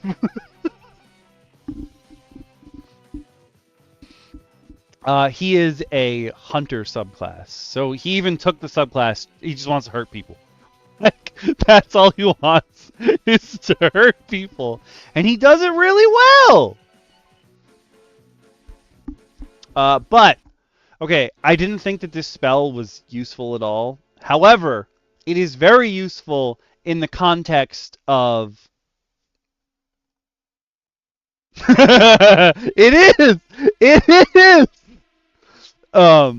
In the context of, if you're in an area where all these enemies are resistant to a certain damage type, like if they're resistant to cold instead of fire, if they're resistant to cold and all you guys have is cold, you're like, oh shit, we cannot hurt these guys if they're immune. However, if your wizard or whoever is in the room and they invert the temperature, then all of your cold spells now deal fire damage, and whoever you're attacking probably is vulnerable. So this is incredibly situational, but it could help you get past an enemy that seemed like very impassable up until that point.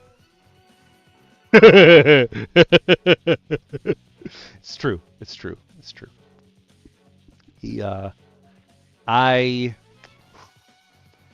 Listen, I've almost killed them so many. The times I almost kill my players, though, is usually because like they don't get a thing. They just don't get a thing. 20d6 damage, baby. Bonk. So yeah, I'm gonna put invert temperature in there. This is a 3rd level. Oh, that's our first 3rd level to add to the repository from this supplement. It is, again, very situational, but this could be what your party has been working towards to be able to beat a certain new enemy. I think that's pretty flavorful. Pretty flavorful. Jesus Christ, pretty flavorful. It was the fireworks. The fireworks are going off, and it derailed my train of thought. Oh, you just straight up die? That seems like a clubs thing. You guys can't see my face, but I got to this spell and I went, I just tilted my head to the side. Invisibility to animals. 1st level transmutation. 1 action. Somatic components. Material component is a branch of holly. Duration, concentration up to 10 minutes. Beasts with an intelligence score of 5 or less that are unaware of your presence ignore you, and you are considered invisible to them. The spell ends if you attack or cast a spell. At higher levels, when you cast a spell using a spell slot of 2nd level or higher, the spell lasts for 10 more minutes for every slot level above 1st. So they have to have 5 or less. So like if everyone in your party has Cone of Cold, your wizard inverts the temperature, and now it's burning hands. Bam! And you're like, oh, how's it feel? It also probably means that the person attacking you is going to start dealing that kind of damage as well. But hey, whatever. Listen, I'm not here to get into the stats of beasts. But basically this means only like dumb animals are going to fall for this. I'm going to be honest with you. I'm just going to look up a crocodile stat block to see it. So beast is a specific... Beasts are animals that would exist in the wild without any help. Like they just exist. Oh, damn. Crocodiles are dumb as hell. They only have an intelligence of 4. I'm trying to think. Would this also work on a wolf? Damn, crocodiles are dumb.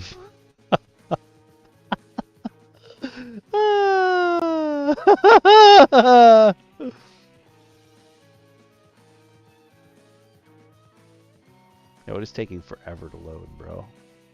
Okay, wolves also have an intelligence of 3. They have pretty high wisdom. They have really low intelligence. Okay, that's okay. What about a brown bear? Is a brown bear smart?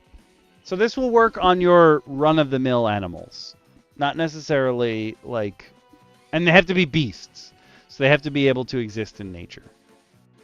Brown bear is also dumb as hell. Okay. I was thinking some of these animals had to be smart, but no, the animals have really high wisdom because they're by nature. Well, see the no toothbrush. Okay. This could actually be useful. As a good ranger spell, too. If you just want to, like, avoid all the animals.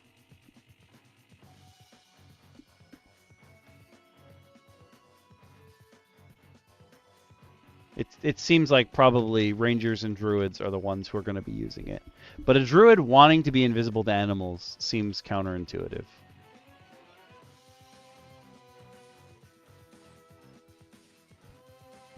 Invisibility to undead, however, seems far more useful. Yes, and also, this is a weird fun fact. The breath weapon of dragons in 5e is not magical.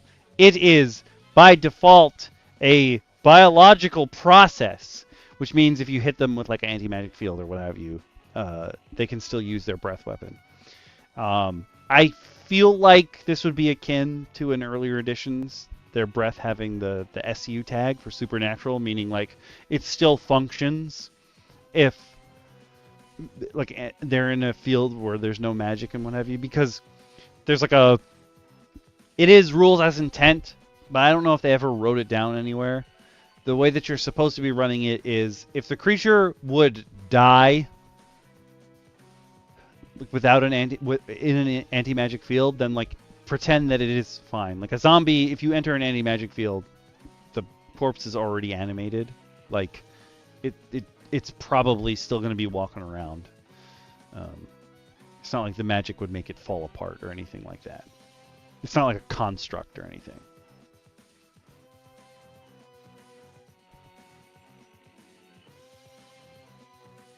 I just saw another supplement for dragons, and I don't remember. Oh, one of the ones in the homework section is about dragons. But I don't even think we can finish it on homework. It has like a bajillion pages. So many pages. But invisibility to undead. First level abjuration. 1 action. Range self. Verbal, somatic, material components, a holy symbol. Oh, I guess this is for clerics. Excuse me. Undead creatures with an intelligence score of 5 or less that are unaware of your presence ignore you, and you are considered invisible to them. The spell ends if you attack or cast a spell. I'm not going to look up the intelligence of undead, considering how many of the animals that I thought were going to be relatively smart are dumb as hell. I think that there's plenty of incredibly stupid, and generally speaking, we think of zombies and undead as being stupid, so I think that's fine. That's true. Oh, monk, I didn't even think monk. I was like, I bet paladins also use this too. Invisible, and they just like BAM! Because if you're invisible to them, you have advantage on your attacks because they don't know where it's coming from. So you just appear, smite them, and then you disappear, and it's great. This one's getting in there. Invisibility to undead. It's another first level. Nope, it didn't make the small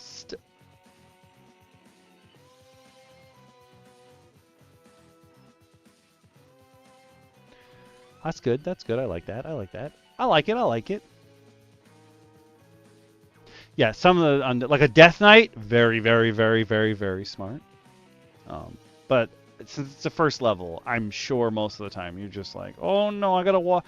You gotta do the walking. This is basically you doing the Walking Dead TV show thing, where they rip open a zombie and they like pour its guts all over their head, and then they don't say anything, and they can walk through the crowd of zombies.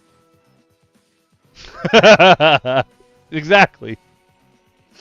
I just wanna. I don't want any of the undead to know. I just want to punch straight through them. Now we've got Leprous Harry's Creeping Insanity. There's a 4th level enchantment. Casting time of 1 action. Range of touch. You gotta be real close. Components, verbal and somatic. Duration, special. You touch a creature and instill a debilitating neurosis in its mind. Target must succeed on a sanity check. See the sanity checks and madness sidebar. Yay! Madness! Or suffer from a short-term madness chosen at random. At higher levels, when cast using a 5th level spell slot, you choose the short-term effect. With a 6th level spell slot, the target instead suffers from long-term madness chosen at random. With a 7th level spell slot, you choose a long-term effect. With an 8th level spell slot, the target instead suffers from an indefinite madness chosen at random. With a 9th level spell slot, you choose the indefinite flaw.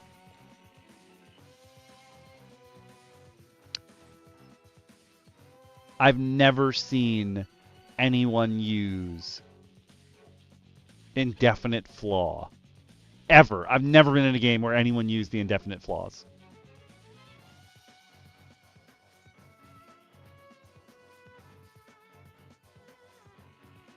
Oh, I see what you're saying for like being alive in the anti-magic field.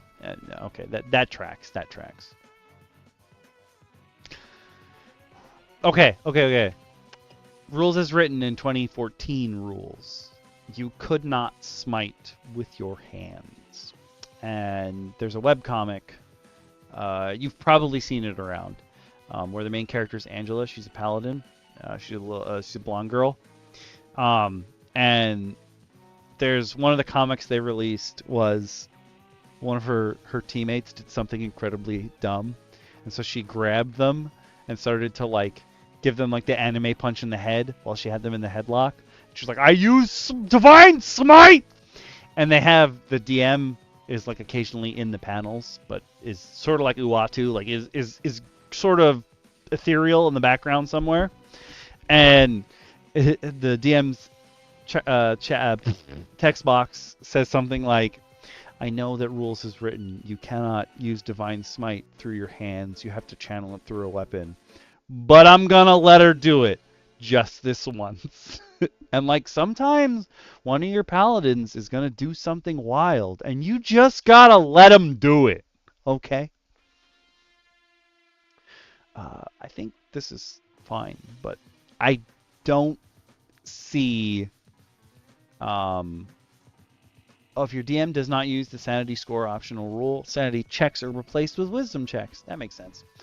I don't really see too many players using this, but this is a great way to actually use the sanity and madness effects, because it's relatively hard to give someone a madness effect, rules as written, unless they're hanging out on the Shadowfell or something like that.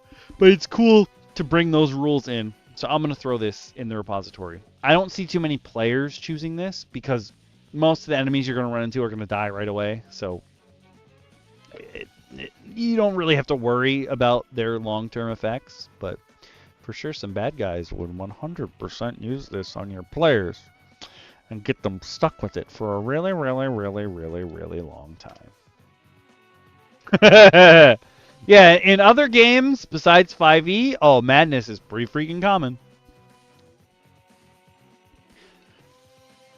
This particular homebrew spell is written with the in-game norms. It's name of character, adjective, and then verb or noun. This one makes sense. It's written in the typical format. We've got Leprous Harry's Cryptic Cabal. This is a 2nd level abjuration. It's a ritual. Casting time of 1 minute. Range of self, 10 feet though.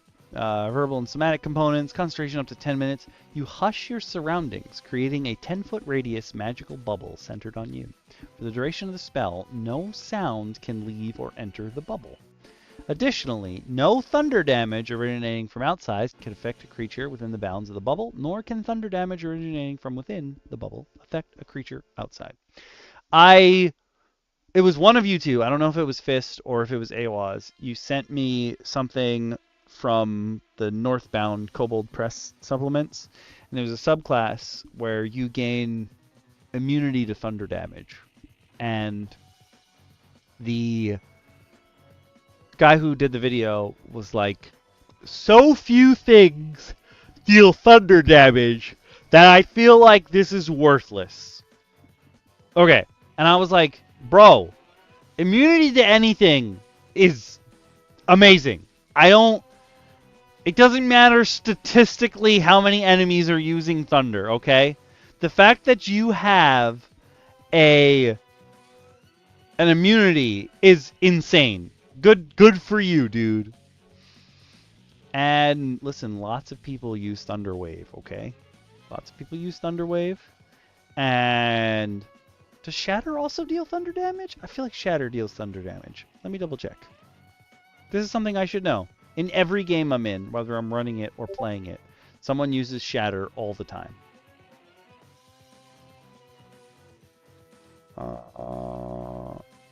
Yeah, it does deal thunder damage.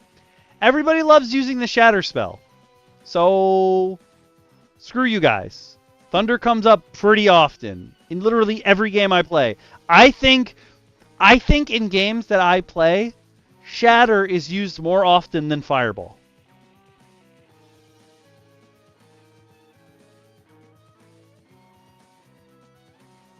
Oh, I get it. It's 10 feet around you so that you can have someone else in the bubble to talk to and no one else can hear it. Basically, you have the Devil Fruit power that Corazon has from One Piece. Or had. He's dead. Sorry, spoilers from before the series started.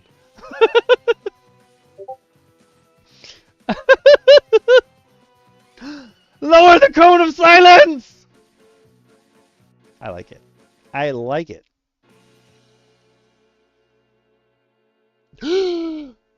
Brimskarda has landed! Let's go! Alright, I like Leprous Harry's Cryptic Cabal. I like it. I like it! Seems good to me. And it's also just good to have your party do fun shit that no one else needs to hear. Damn it, hold on. Oh, now you're not going to make it small. Thank you. There we go. Leprous Harry's Cryptic Cabal. That's cool. I like that. Also, just like evil wizards in general, this would be super cool for them. It's like, oh, no one can know our secrets. He really, really does need to see a cleric. Leprous Harry's Murderous Specters. Third level necromancy. I would hope so if you're making specters. I would really, really hope so. One action, 120 feet. Verbal somatic material. A bone harvested from a dead humanoid and inlaid with amethysts worth 100 gold. Not only do you have to take somebody's bone, you got to take that bone to the jeweler. If you're using this spell, you worked for it, y'all. Like, you 100% worked to be able to cast this spell. Jeez, okay. You summon undead spirits bound by vindictive sentiment, sending them to assail a creature you see within range. For the duration of the spell, these gaunt apparitions visibly circle the target. Until the spell ends, the start of each of your turns, the target must make a Constitution saving throw, taking 2d8 necrotic damage on a failed save, or half as much on a success. The target has advantage on that saving throw if it's under the effect of protection from evil and good spell. Spell also ends early if the spirits are turned by a cleric's turn undead channel divinity or driven out by a spell such as Dispel Evil and Good. I feel like it...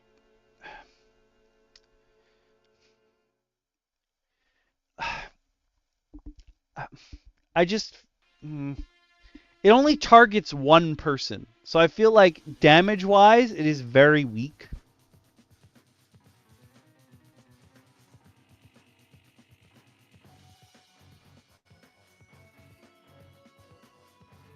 Damage-wise, this is very, very weak.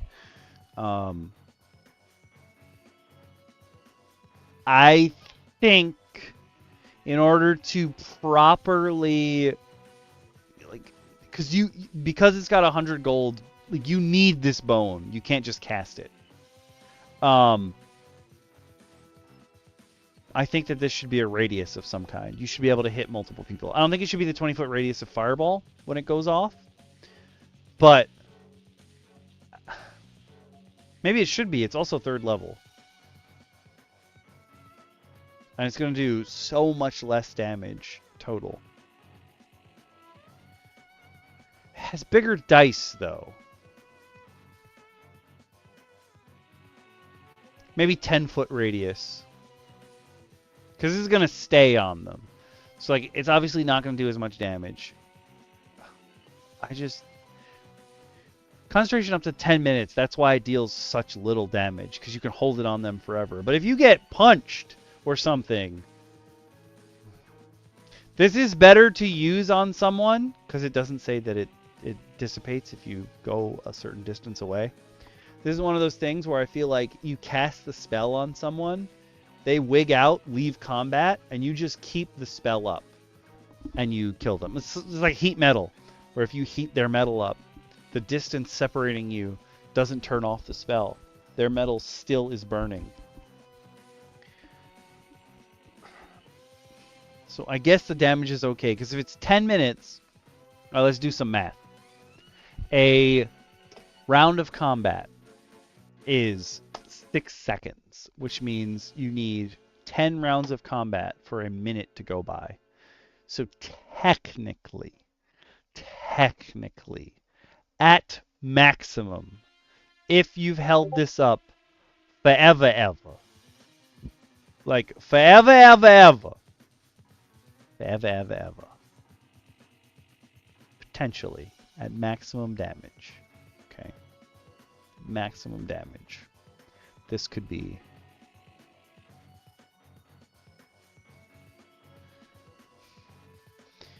if you're in combat for 100 rounds, stop playing at that table. That's too many rounds. But if you happen to do it on someone and let it go for 10 minutes, you could potentially deal 1,600 damage to someone. That's a lot. Obviously, someone's going to try to hit you in the meantime. The chances of you keeping this up for all 10 minutes is crazy.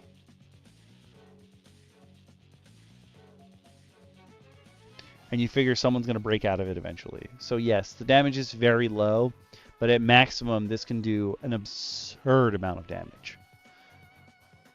You could for sure kill someone with this.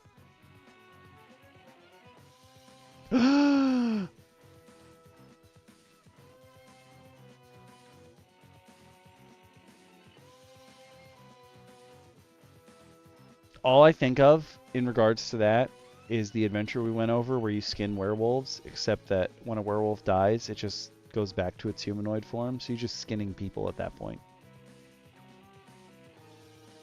You're just, oh, I skin people in the woods. That's what I do.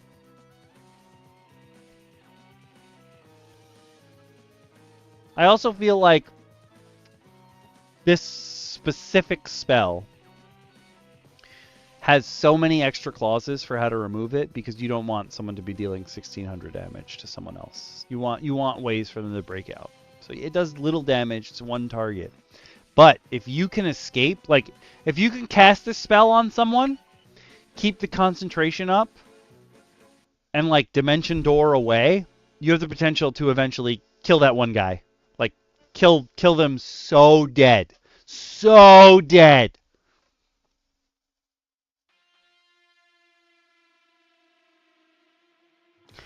You can even dimension door away. They come find you, seemingly still alive, and then dimension door again away from them. And just keep that up until they die from all these ghosts just beating them.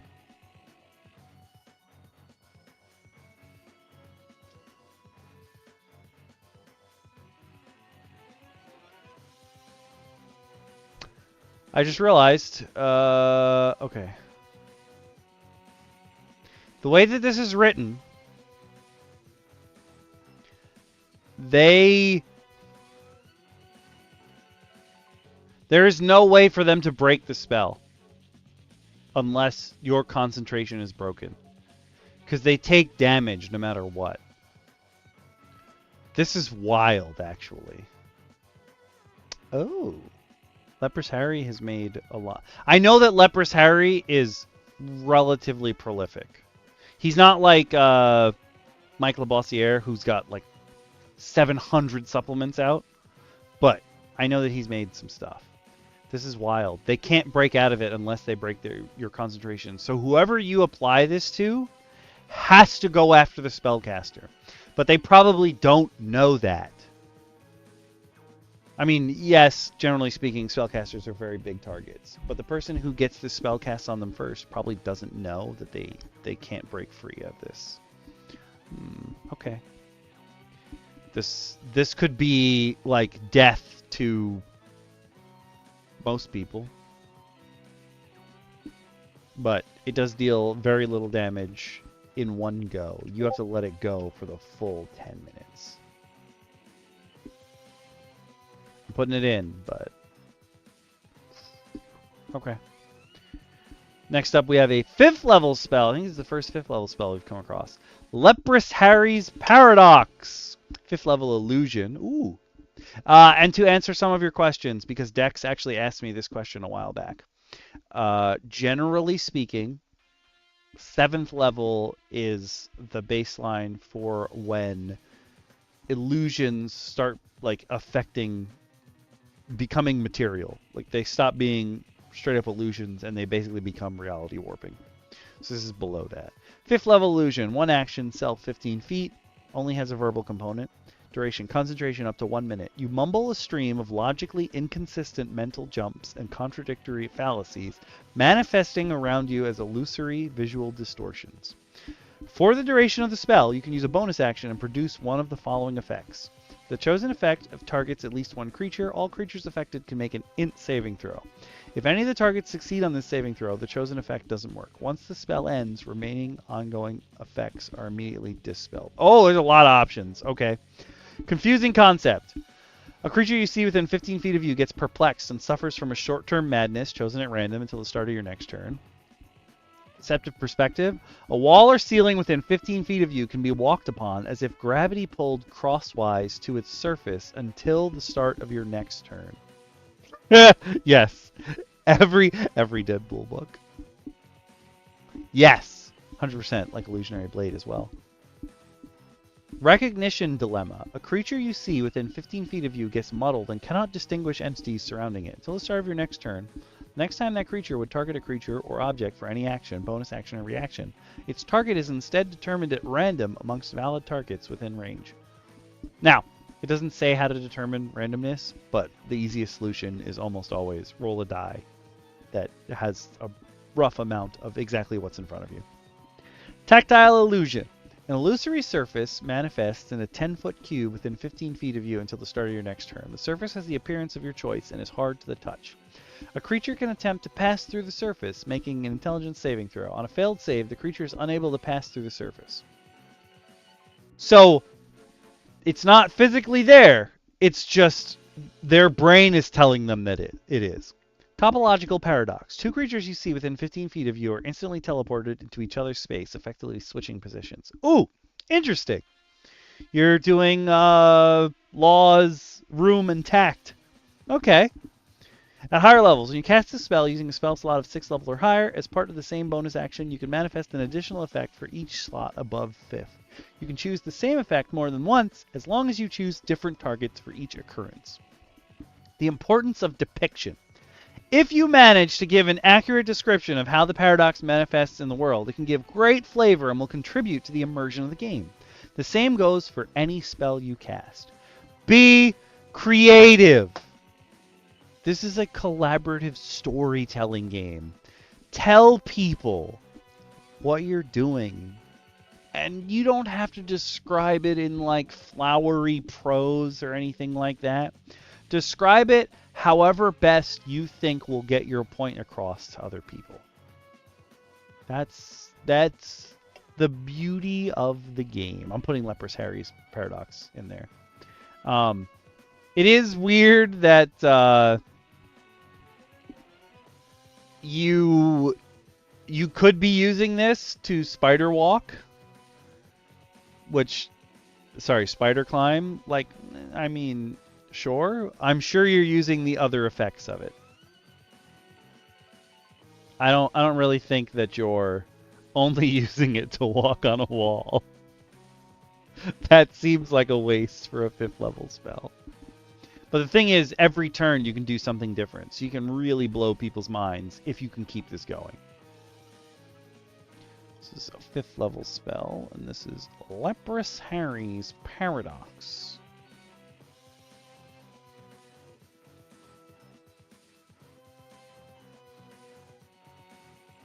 It's pretty cool. And now we have Mage Fisticuffs. Now you face doom. This is a cantrip. 1 action, 30 feet. Verbal and somatic components, instant. You conjure a spectral fist and strike a creature within range.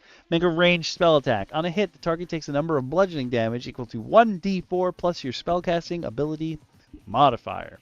So you figure when you start using this, you're probably gonna get 5 or 6 damage on it with the roll plus your modifier. Because you probably have like a 2 or 3. If you're very lucky, it's a 4 as your modifier at the beginning. At higher levels, this is a lot of damaging cantrips go up like this. At 5th level, they get a boost. At 11th level and 17th level, and generally speaking, it's you just add another die on. So I'm gonna put this one in. This is totally fine. I don't know why Mage Fisticuffs specifically is in this particular book, but this is a fine and dandy cantrip. Like, I don't see really anything wrong with this. It's not very strong, but if it's all you've got, it's all you've got. And it doesn't deal force. I was expecting it to deal force damage, but it deals bludgeon. It's just straight up bludgeoning. You just punch them with a fist.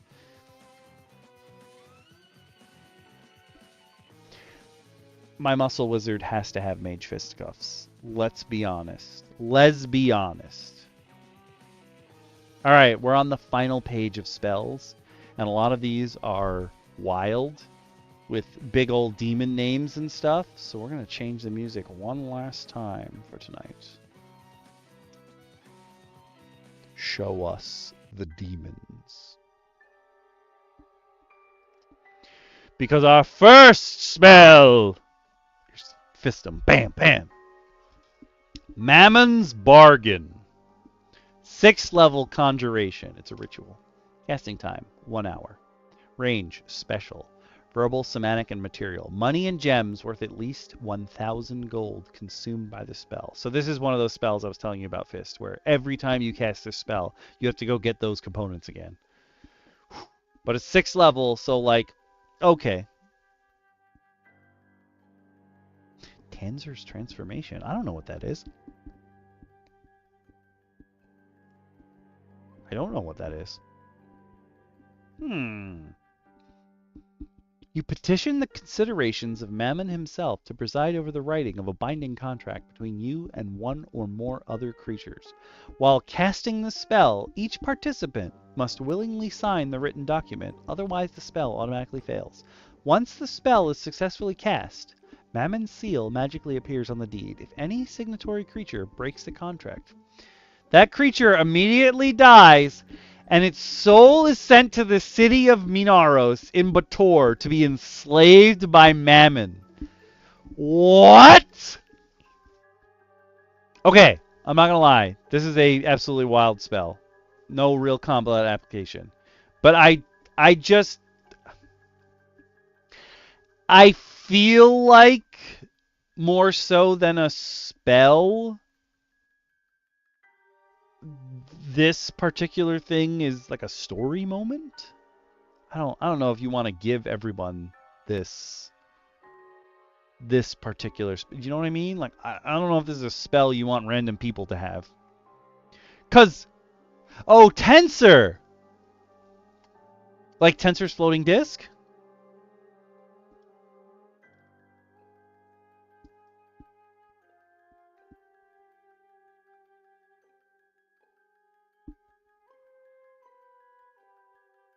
Oh my god, that's strong.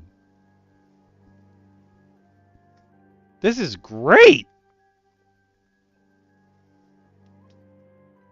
That's honestly very cool. Oh, this is okay. I do know what. Yeah.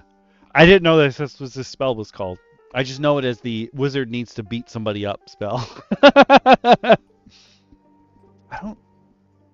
I don't know if this would. And I also feel like in general, unless you're a warlock, like you're not. Normal people aren't gonna get this spell. You gotta be a bad person. And I've never played a warlock. I did not know when I started the repository. You'll notice that there aren't a lot of high-level warlock spells in the repository. When I first started making the repository, I was a new DM. I was new to the game. I did not realize. I knew that warlocks were half-casters. I did not realize that part of their thing is that, yes, their spell slots go from levels 1 to 5, but a warlock's thing is you also, once per long rest, get a 6th, 7th, 8th, and 9th level spell slot. So they are technically half-casters, yes, but they also get access to higher level spells. So and you'd have to be I'm gonna put Mammon's Bargain in the repository, but like you must be a warlock, and you have to be of the correct kind of warlock to be able to get this spell.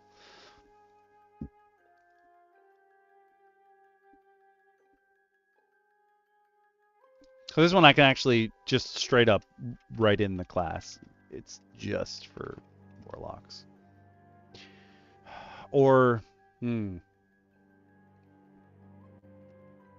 okay, hear me out. Clerics and warlocks. If you're a really evil cleric.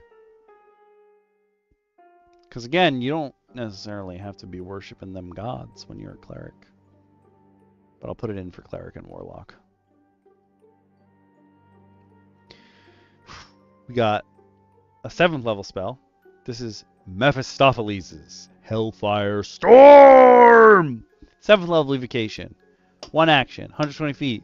Verbal, somatic components. Concentration up to a minute. You invoke the dark energies of Hellfire! Focusing them at a single point you see within range. Is this just a bigger fireball? Brimstone and shadowy liquid fire explode. And shadowy liquid fire explode from that point, burning everything in a 20-foot radius. All creatures in the affected area take 5d8 diabolic fire damage. You lost me, bro. Ignoring resistance or immunity to fire damage, as well as any ability that would restore hit points equal to the fire damage, such as the Iron Golem's fire absorption trait. Alright, I understand. But this is a 7th level version of Fireball that can't do as much damage as Fireball. I get that you're bypassing you're bypassing resistances and immunities, but I couldn't in good conscience be like, yeah, take this 7th level spell that can't possibly outdamage a 3rd level spell. I can't. No. That's a no from me, dog. That's a no from me, dog. Alright, I finished my drinkies. Ooh. Finally, we have Mordenkainen's Confinement. 5th level. I said finally. There's more spells. I'm stupid. I meant the last spell in this particular column. Mordenkainen's Confinement. 5th level transmutation. Casting time, 1 action. Range, 60 feet. Verbal, somatic, and material components, which is a component, which is a silver hourglass worth at least 250 gold. Duration. Oh no, I'm scared. Whenever you're like, oh, Scott, I'm scared. Okay. Are you about to show me a 7th level spell that sucks balls? I feel like that's what's happening here. Duration. Concentration up to a minute. Wait, what? Oh, yeah. Okay, we will do that. Yeah. Hold on. No, wait. I have... Let me subject you all to the wonderful voice of DM Lakara. I'm pressing the button. Hit the buttons. Do the Please. thing. If you have money, make the buttons give him money. If you don't have money, just hit the buttons that subscribe, and that also gets him money. So you get to feel good either way. And I will also post all these links in the YouTube chat in case someone watching the VOD actually wants to. There are 2 new designs in the shop that we added during the 100th episode special, so please go check them out. We have lots of merch, and also, I'm going to be 100% honest with y'all. Please, if you do snag some of our merch, send us pictures. You can send them on the Discord, you can send them to us on sort of wherever, post a link in one of the chats. Like, we would love to see you wearing our merch. That's so cool. But yes, thank you, AaaaAaalLlL, for doing the Lord's work in both chats. Because, as everybody knows, I am terrible at self-promotion and the like. I'm just real bad at it. I'm just real bad at it. Though after the 100th episode, I was like, you know what? I'm getting better at this. I'm telling people what I'm doing. I'm putting myself out there. To vamp? Oh no. Well, there is that abacus we're gonna make that you know, lets you count those rice grains on the floor. But Mordenkind's confinement, concentration up to a minute. Oh, because the hourglass, I'm assuming, has a minute's worth of sand in it. You attempt to seal a creature you see within range in a repeating spatial loop. The target makes a wisdom saving throw, immediately ending the spell on a successful save. For the duration of the spell, at the end of each of its turns, the creature is magically jolted back in a straight line to the space it was at the start of its turn, phasing through creatures and solid objects without colliding with them, but taking 1d8 force damage for every 5 feet of forced movement. Oh. Oh! And then at higher levels, damage increases by 1d8 for every 5 feet of force movement for every 2 slots above 5th. The way this is worded is wrong. You don't need this part. You just take out this clause completely. You don't need that. Yo! This is honestly... Okay. The way that I would run this specifically is I would make the player or the enemy run the save, and if they fail, they know something happened, but they don't know what it is. So that they would run up to me and then get pulled back in time. I feel like part of the flavor of this spell in particular is that you don't know what's happening. Oh, I know what I'll do. It would be like the sand guy in Mortal Kombat, the newer games. You get an hourglass that just like appears over your head. And when it comes to your turn and you move, the sand from the hourglass like all spills out. And then when you're like, okay, I'm done moving for my turn, the hourglass flips back over and you just get rewound. I think that's the best way to like flavor this particular thing. Oh, Chronica can do it too, obviously. I was just thinking of the sand guy because he has the hourglasses.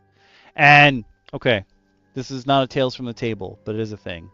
The sand guy, whose name I cannot remember, he is the only he was the only character in Mortal Kombat 1 that did not have a tell to the other players, or just in general, that he had like a sand charge.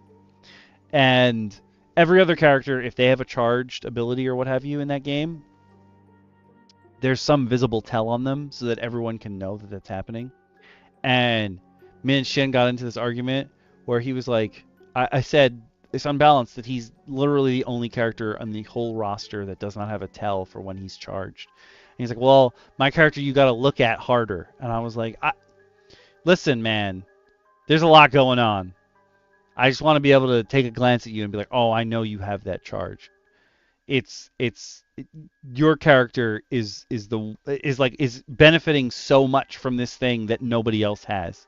And he's like, that's not unbalanced. It's just you got to look harder. And I'm like, that is like the definition. And we fought about this for like days.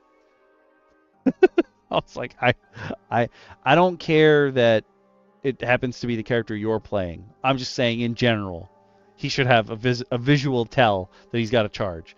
Because especially the sand guy, he can have multiple charges. So I'm like, well, I can't possibly keep track of like what your character is doing while I'm also doing all my stuff. I don't want to do that. I just want to look at him like every other character and be like, oh, I know what he can do. But I do like Mordenkainen's confinement. I think that's cool. I feel like you have to flavor it in a way that makes your table go like, oh, when it happens.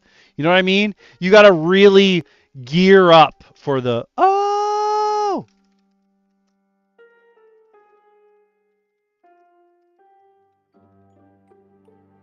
Okay. Next up. Oh, we're back to cantrips. Okay. We've got Shape Shadow, Illusion Cantrip. Casting time, 1 bonus action. Range self, components, verbal somatic, duration 1 minute. You weave together threads of shadow to create a tiny object of solidified gloom in your hand, giving it any tangible shape of your choice. If you cast this spell multiple times, you can have up to 3 shadow objects at a time. And you can dismiss such an object as a bonus action. A shadow object created with this spell is also automatically dismissed at the end of a turn during which it is exposed to direct sunlight.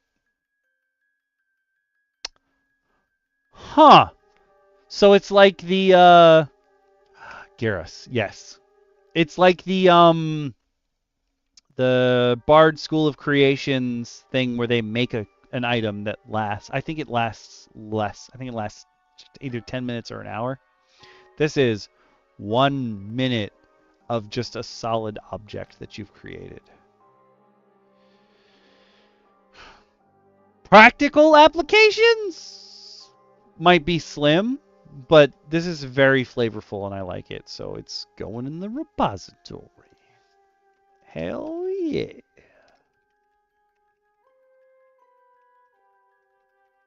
And I feel like I have to give this to DM Bacon. He's a shadow sorcerer in my game.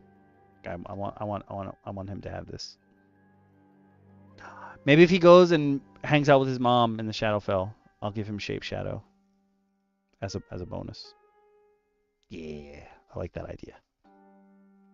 And he don't come to the streams anymore, so it's not like I'm gonna spoil him. Tasha's Acidic Haze is a 3rd level evocation. Cast time 1 action, range 90 feet. Verbal, somatic, material, a gallbladder which the spell consumes. What are you doing? Squishing the gallbladder, duration of 1 minute. You manifest a corrosive miasma that fills a 20-foot radius sphere centered on a point within range. The affected area is obscured for the duration of the spell, and any creature that starts its turn or enters it for the first time must make a con save, taking 48 acid damage on a failed save, or half as much on a success. The miasma also corrodes non-magical objects made of oxidizable metals that remain for at least 5 rounds in the... Oh my god. This is 100% a witch... Oh my god. Okay, hear me out. There are these, you can get a blind box of dice cups, miniature dice cups. They're like shot glasses, basically. Probably a little bit bigger than shot glasses. They're official merch for Dungeons and Dragons. And the one for Tasha has her real name, Igwilv. And I'm like, why? All the other merch for Tasha says Tasha on it, but that one item says Igwilv, and I'm like, what? Why'd you do that? Do you know how many people you're going to confuse for no reason? I like this, but the fact that it can corrode your metal, I don't. That's terrifying. I don't like that. So if you lock people in a room, you can cover them in this acidic haze, and because it stays for a minute. It doesn't, there's no concentration or anything. It's just the minute. This is rough. I mean, you have to go get gallbladders. It doesn't say what kind of gallbladder, but like this could be very rough. But it's going in. If the situation is correct, it could be very rough. I feel like in most situations, it's like you're casting it to hide behind because people can't really see through it. Tasha's acidic haze. And I have to go. I'm going to keep the repository open after the stream, and I'm going to go in and edit the classes that I think could use it. Now we're on the final spell of this supplement, and that's ventriloquism. It's a second level illusion. Casting time, 1 action. Range, self. Components, 30 feet of your centered on you. Components, verbal. Duration, 1 hour. You modulate your voice and magically enhance it so that you can project it from a distance. For the duration of the spell, words you speak or sing and incantations you pronounce originate from any point within 30 feet of you. When you cast this spell using a spell slot of 3rd level or higher, the range increases by 30 feet for each slot level above 2nd. At first I was like, wait, does this mean you're saying the incantation far away so the spell takes place over there? But no. This is a... Oh, yo! Okay, hear me out. Hear me out. The perfect application of this is a Kenku gets to mimic the voices of some enemy. It's better if they're a spellcaster, but of an enemy, right? Kenku can perfectly mimic this person's voice. You go out into combat with them. Kenku uses ventriloquism, mimics that person's voice as if it's coming from their particular body, even if their lips aren't moving or something. Especially if they have really dumb bodyguards. Issues commands and stuff. Maybe acts like it's going to cast a spell or kill them. Just confuse the shit out of everybody.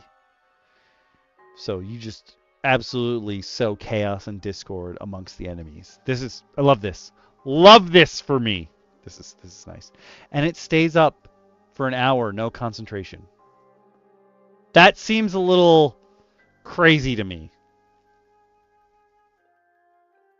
But also, you could use this. You cast the spell, and if it stays up for an hour, and all your like teammates are around, you can whisper to people who are not right next to you and give them. This could be incredibly helpful. I wonder if this was supposed to be a ritual, though. I'm not sure, but I like it. Oh, that would also be sick. I like this. I think that this is a super cool spell. Incredible variety of usage as well. Ventriloquism. But y'all, we did it. We did it. We made it through this whole supplement. Which, remember, if you're on YouTube, you can drop the description of this very video and go check it out. It is free, so you can all download it. Whoever wants it, go grab it. It's yours. You also look at the rest of Leprous Harry's stuff. AaaaAaalLlL sent me Circle of the Old Gods, which I may have already on my computer. Let me double check.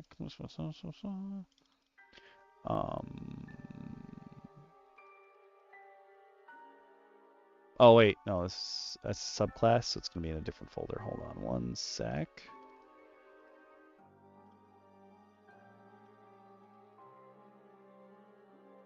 I do have it. I also have Way of the Bending Reed, which is another of his subclasses. They're in my folders. I was gonna say I feel like I have more than one thing of Leprous Harry's. I do. Oh my god, girl. Yo, DMsguild, drive-through-RPG. Every time I open the page, it's like, what would you like to log in with? And I'm like, I don't know. And it just like pops up in that stupid window, and it's like, would you like to log in with this particular login? And it like starts. I hate when it starts. I'm like, I don't know. I need to figure out what I logged into you with the first time. I'm not losing my library. Stop trying to log in without my input, please. Yeah, if you're on Twitch, the link is there. But like, if you come into the Discord, I can probably send it to you because Leprous Harry's probably not gonna be mad that you didn't download it directly from him if it's free. Okay. Yeah, it's free. We will 100%. I will be passing out if it's blah, blah, blah, blah, blah. Let me check the size. That's the only thing that I'm like, it might be too big. I'll find a way to send it to you if you want. I don't think it's too. Oh, it's small. Yeah. I'm gonna throw it in the. You know what? I'm throwing it in the Discord right now. It is. I'm not claiming any ownership of it, but it is free, so I'm just going to save you a step if you don't want to go to DriveThruRPG or DMsguild to grab it. And it is going up on there. Lost pages of the Mad Leper. But I will also pop up the spells that I did add to the repository from this supplement. So these are the ones that I would allow in a game I was running. Again, I don't have the classes written down for them yet. I'm going to go through and do that after the stream. You guys don't have to sit with me while I do that. But do remember that if you are a Twitch subscriber or a member of the pack on YouTube, you have access to the D&D repository. You can get access to all of these things. Why does it say, oh, because I added an extra I. Gotcha. So I added Cadaver Pantomime, Mage Fisticuffs, Shape Shadow, Anti-Vermin Barrier, Elminster's Memento, Fey Passage, but I have a note here that it should be Transmutation, Invisibility to Animals, Invisibility to Undead, Read Disposition. I changed the name because Emotion Read doesn't really fit the spell as well as it could.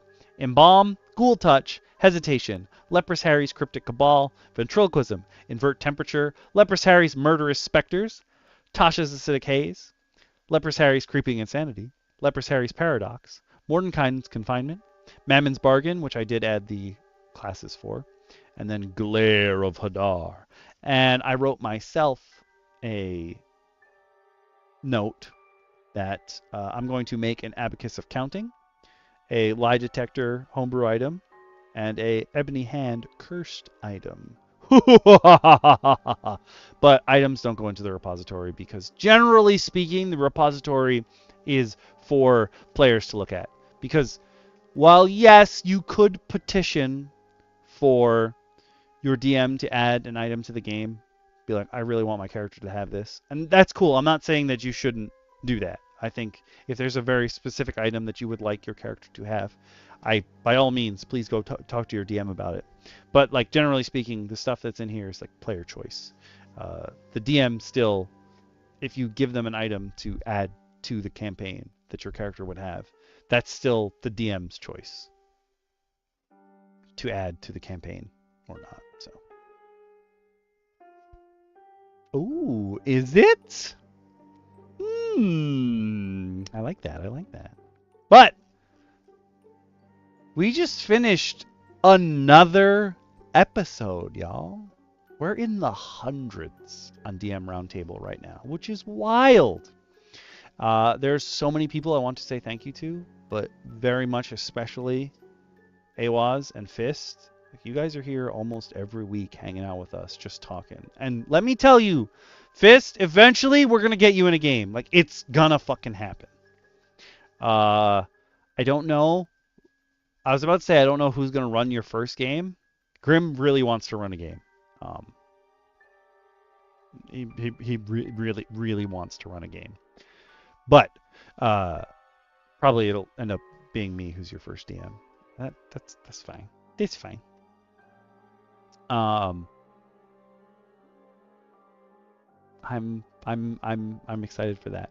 we're gonna play some games. I still have tons of notes from the 100th episode. We still have a couple questions to answer, but again, I didn't want to answer all the questions myself. I wanted to make sure that the other DMs were here too. I wanted their opinions as well. So that being said, we are now hold on, about to run our usual poll. If you've never been to DM Roundtable before, at the end of every episode, almost every episode, we run a poll where we decide what next week's topic is going to be. But currently, we're very, very, very far ahead, so we already know what next week's topic is going to be. Next week's topic is going to be items, which is funny. Okay, if I can, I will workshop these magic items, okay? And hopefully release at least one of them next week, I think. I think that would be cool. I'll do my best. I'll do my best for that. But we have the next 1, 2, 3, 4 episodes already planned. So this one will be the 5th one ahead. And there will be a break in between those coming out. But when we get to that, we'll get to it. The poll options for our next topic are articles, homework, items, maps, and subclasses. So if you're on YouTube, you can put your answer right in there, or you can come on over to the Discord and leave it there in Tabletop Schmootop. If you're on Twitch, though, if you'll give me a second, I'll be running a poll for the next 10 minutes. However, as long as you know what the poll options are, you have 24 hours from when the stream ends to put in your votes. And then we have a DM chat where I'll hit up all the other DMs, they put in their votes, and we tally all the votes together.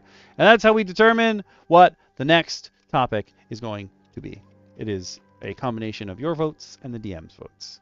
DM Bacon really doesn't vote anymore, so Nice Trick has never voted in a poll, so you don't have to worry about them. So it is just the DMs voting that actually come to DM Roundtable.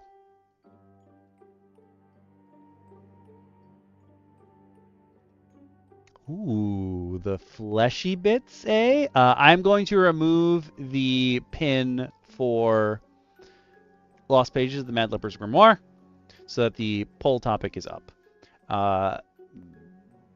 Most of these things are pretty self-explanatory.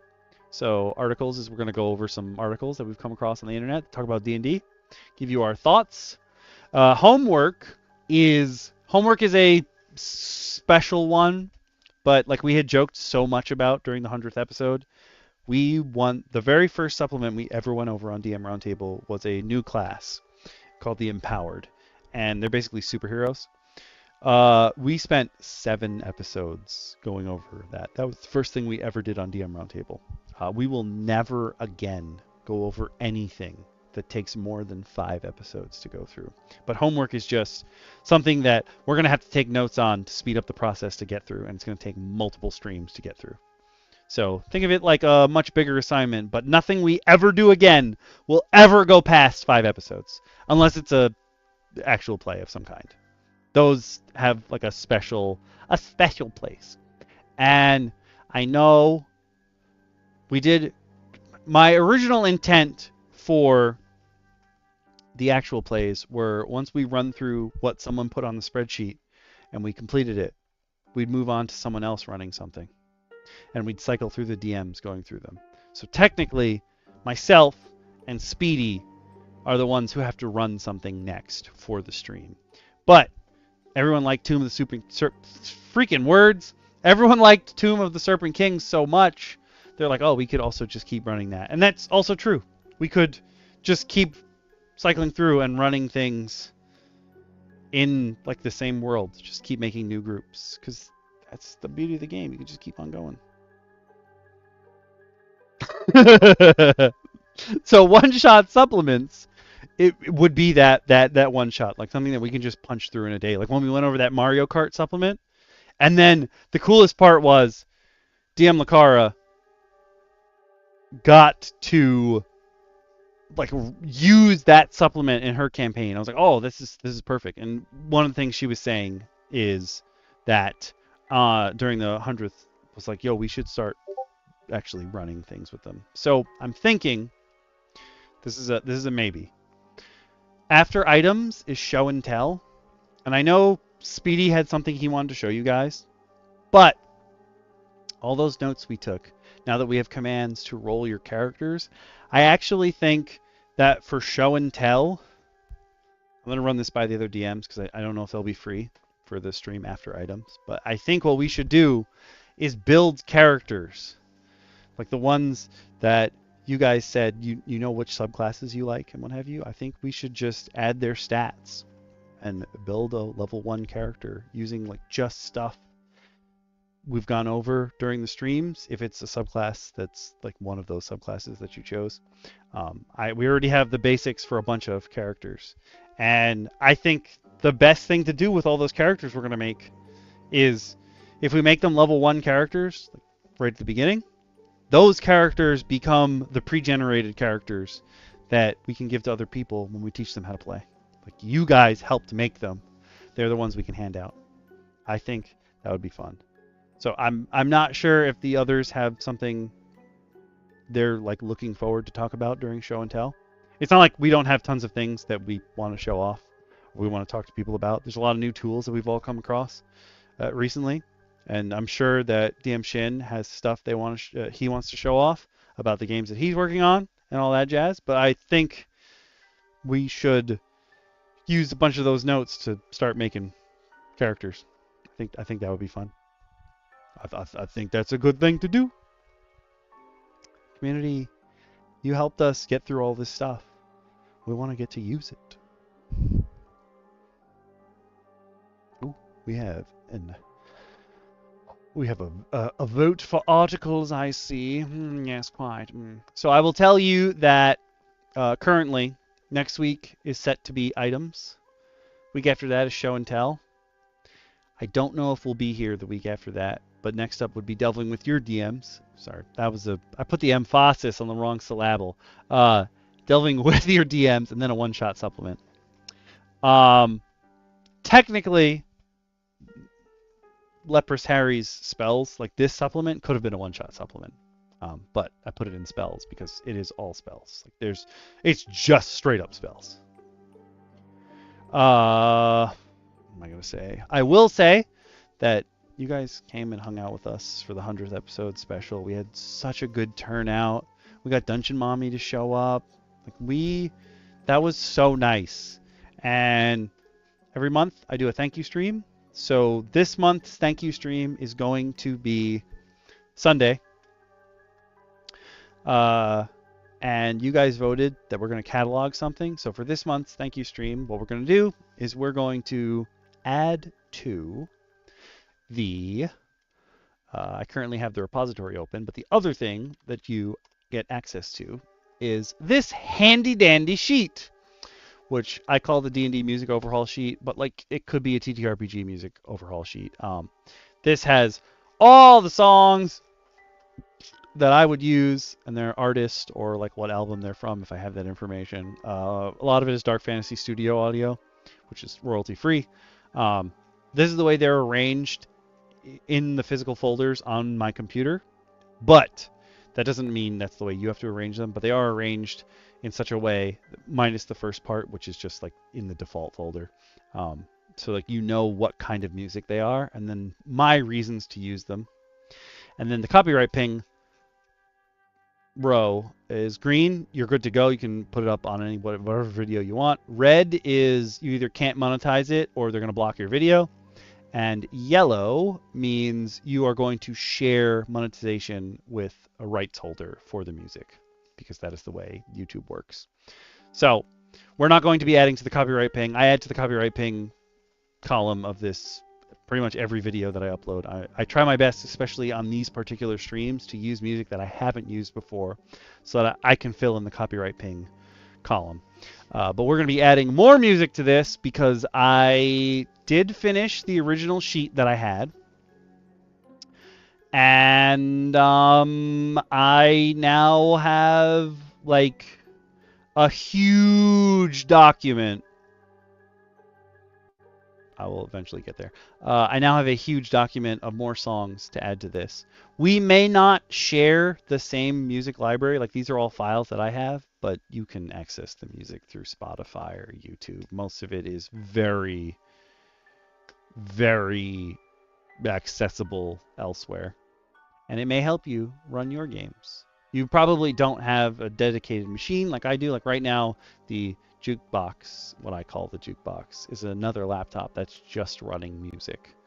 And I control that during the stream. I also use the jukebox during my sessions when I'm running them. So I've got the nice little reason to use it. I have them arranged like in what kind of folders they're in. So like I have a good idea of like, oh, I'm going into a cave. Let me look up my cave music. That kind of thing. Oh, they're going to meet someone new. Let me see what kind of guy they're going to meet. I can fill that in. That is the beauty of this sheet. Not every table has music playing. Not every table wants music to be playing. It is like another thing for the DM to be doing. But I think it's nice. It's fun. Adds to the ambiance. And you guys are going to sit with me, hopefully, on Sunday and help me fill in more of this sheet so there's more stuff. Because all of you who are Twitch subs and all of you who are members of the pack and above have access to this sheet. You just got to let me know and I can send you links if you don't have access already. If you're a YouTube member, it like automatically just sends you out links. If you're a Twitch sub, come on over to the Discord, please. I will change your role and then you'll have access to all this new stuff in a little channel that's like just for you. So come on over. Come on over. It's fun. I swear. I swear it's fun. We love new people. And you can also come to the Discord right now and get a copy of the Lost Pages of the Mad Leper's Grimoire, which is now up in the Tabletop channel because I don't think Leprous Harry is going to be upset if we share his free supplement for free. I'm just saving you guys a step of going and logging into DMsguild. Again, I personally not going to use every spell from there, but that doesn't mean you might. Not like you have to if you're running a game that I'm not running. That's up to you. That's up to your DM. All right, one community vote for articles. Fist, let me know what topic you would like to vote for. I will put up the poll in the DM Roundtable chat. Good. I like it when you vote. I like when people do their civic duties. I will also say, I'm probably going to announce this during the thank you stream on Sunday, that every month there's 2 polls that go out. There's one for the next Okami Curry Plays game to get added to the list, and then there's another poll that is for the thank you stream. This makes it seem like I'm being a dick, but I don't think I'm going to be able to run a thank you stream next month. I'm going to be gone for the end of the month, so we are going to miss some DM Roundtable streams near the back end of the month. But also, I have family coming to visit, and apparently they're just going to be here all the time. And I'm like, oh my god. So I feel like I'm not going to be able to run the thank you stream. And I feel like if I put the poll out for what the topic is going to be, and then I run 2 thank you streams, I don't know. I'm trying to figure out if we're going to run 2 thank you streams like in succession next month, or if I'm just going to skip this part next month's stream. I'm trying to figure it out. So the polls might be a little weird, but I'll definitely be releasing the Okami Curry Plays poll because the poll adds a new game to the list, but I actually try to get people together for a game that was selected a while ago. All that information will be out there near the beginning of next month. So, yeah. I'm sorry, the Knicks are winning? What is happening? When are we going to play Rivals again? Rivals will be on next month's poll for the thank you stream. Well, if it gets... I have to do it anyway. I have to say thank you to everybody. I just don't know when I'm actually going to get the stream to happen. So maybe I will release the poll, and then I'll just like stock that. Maybe. I'm not sure.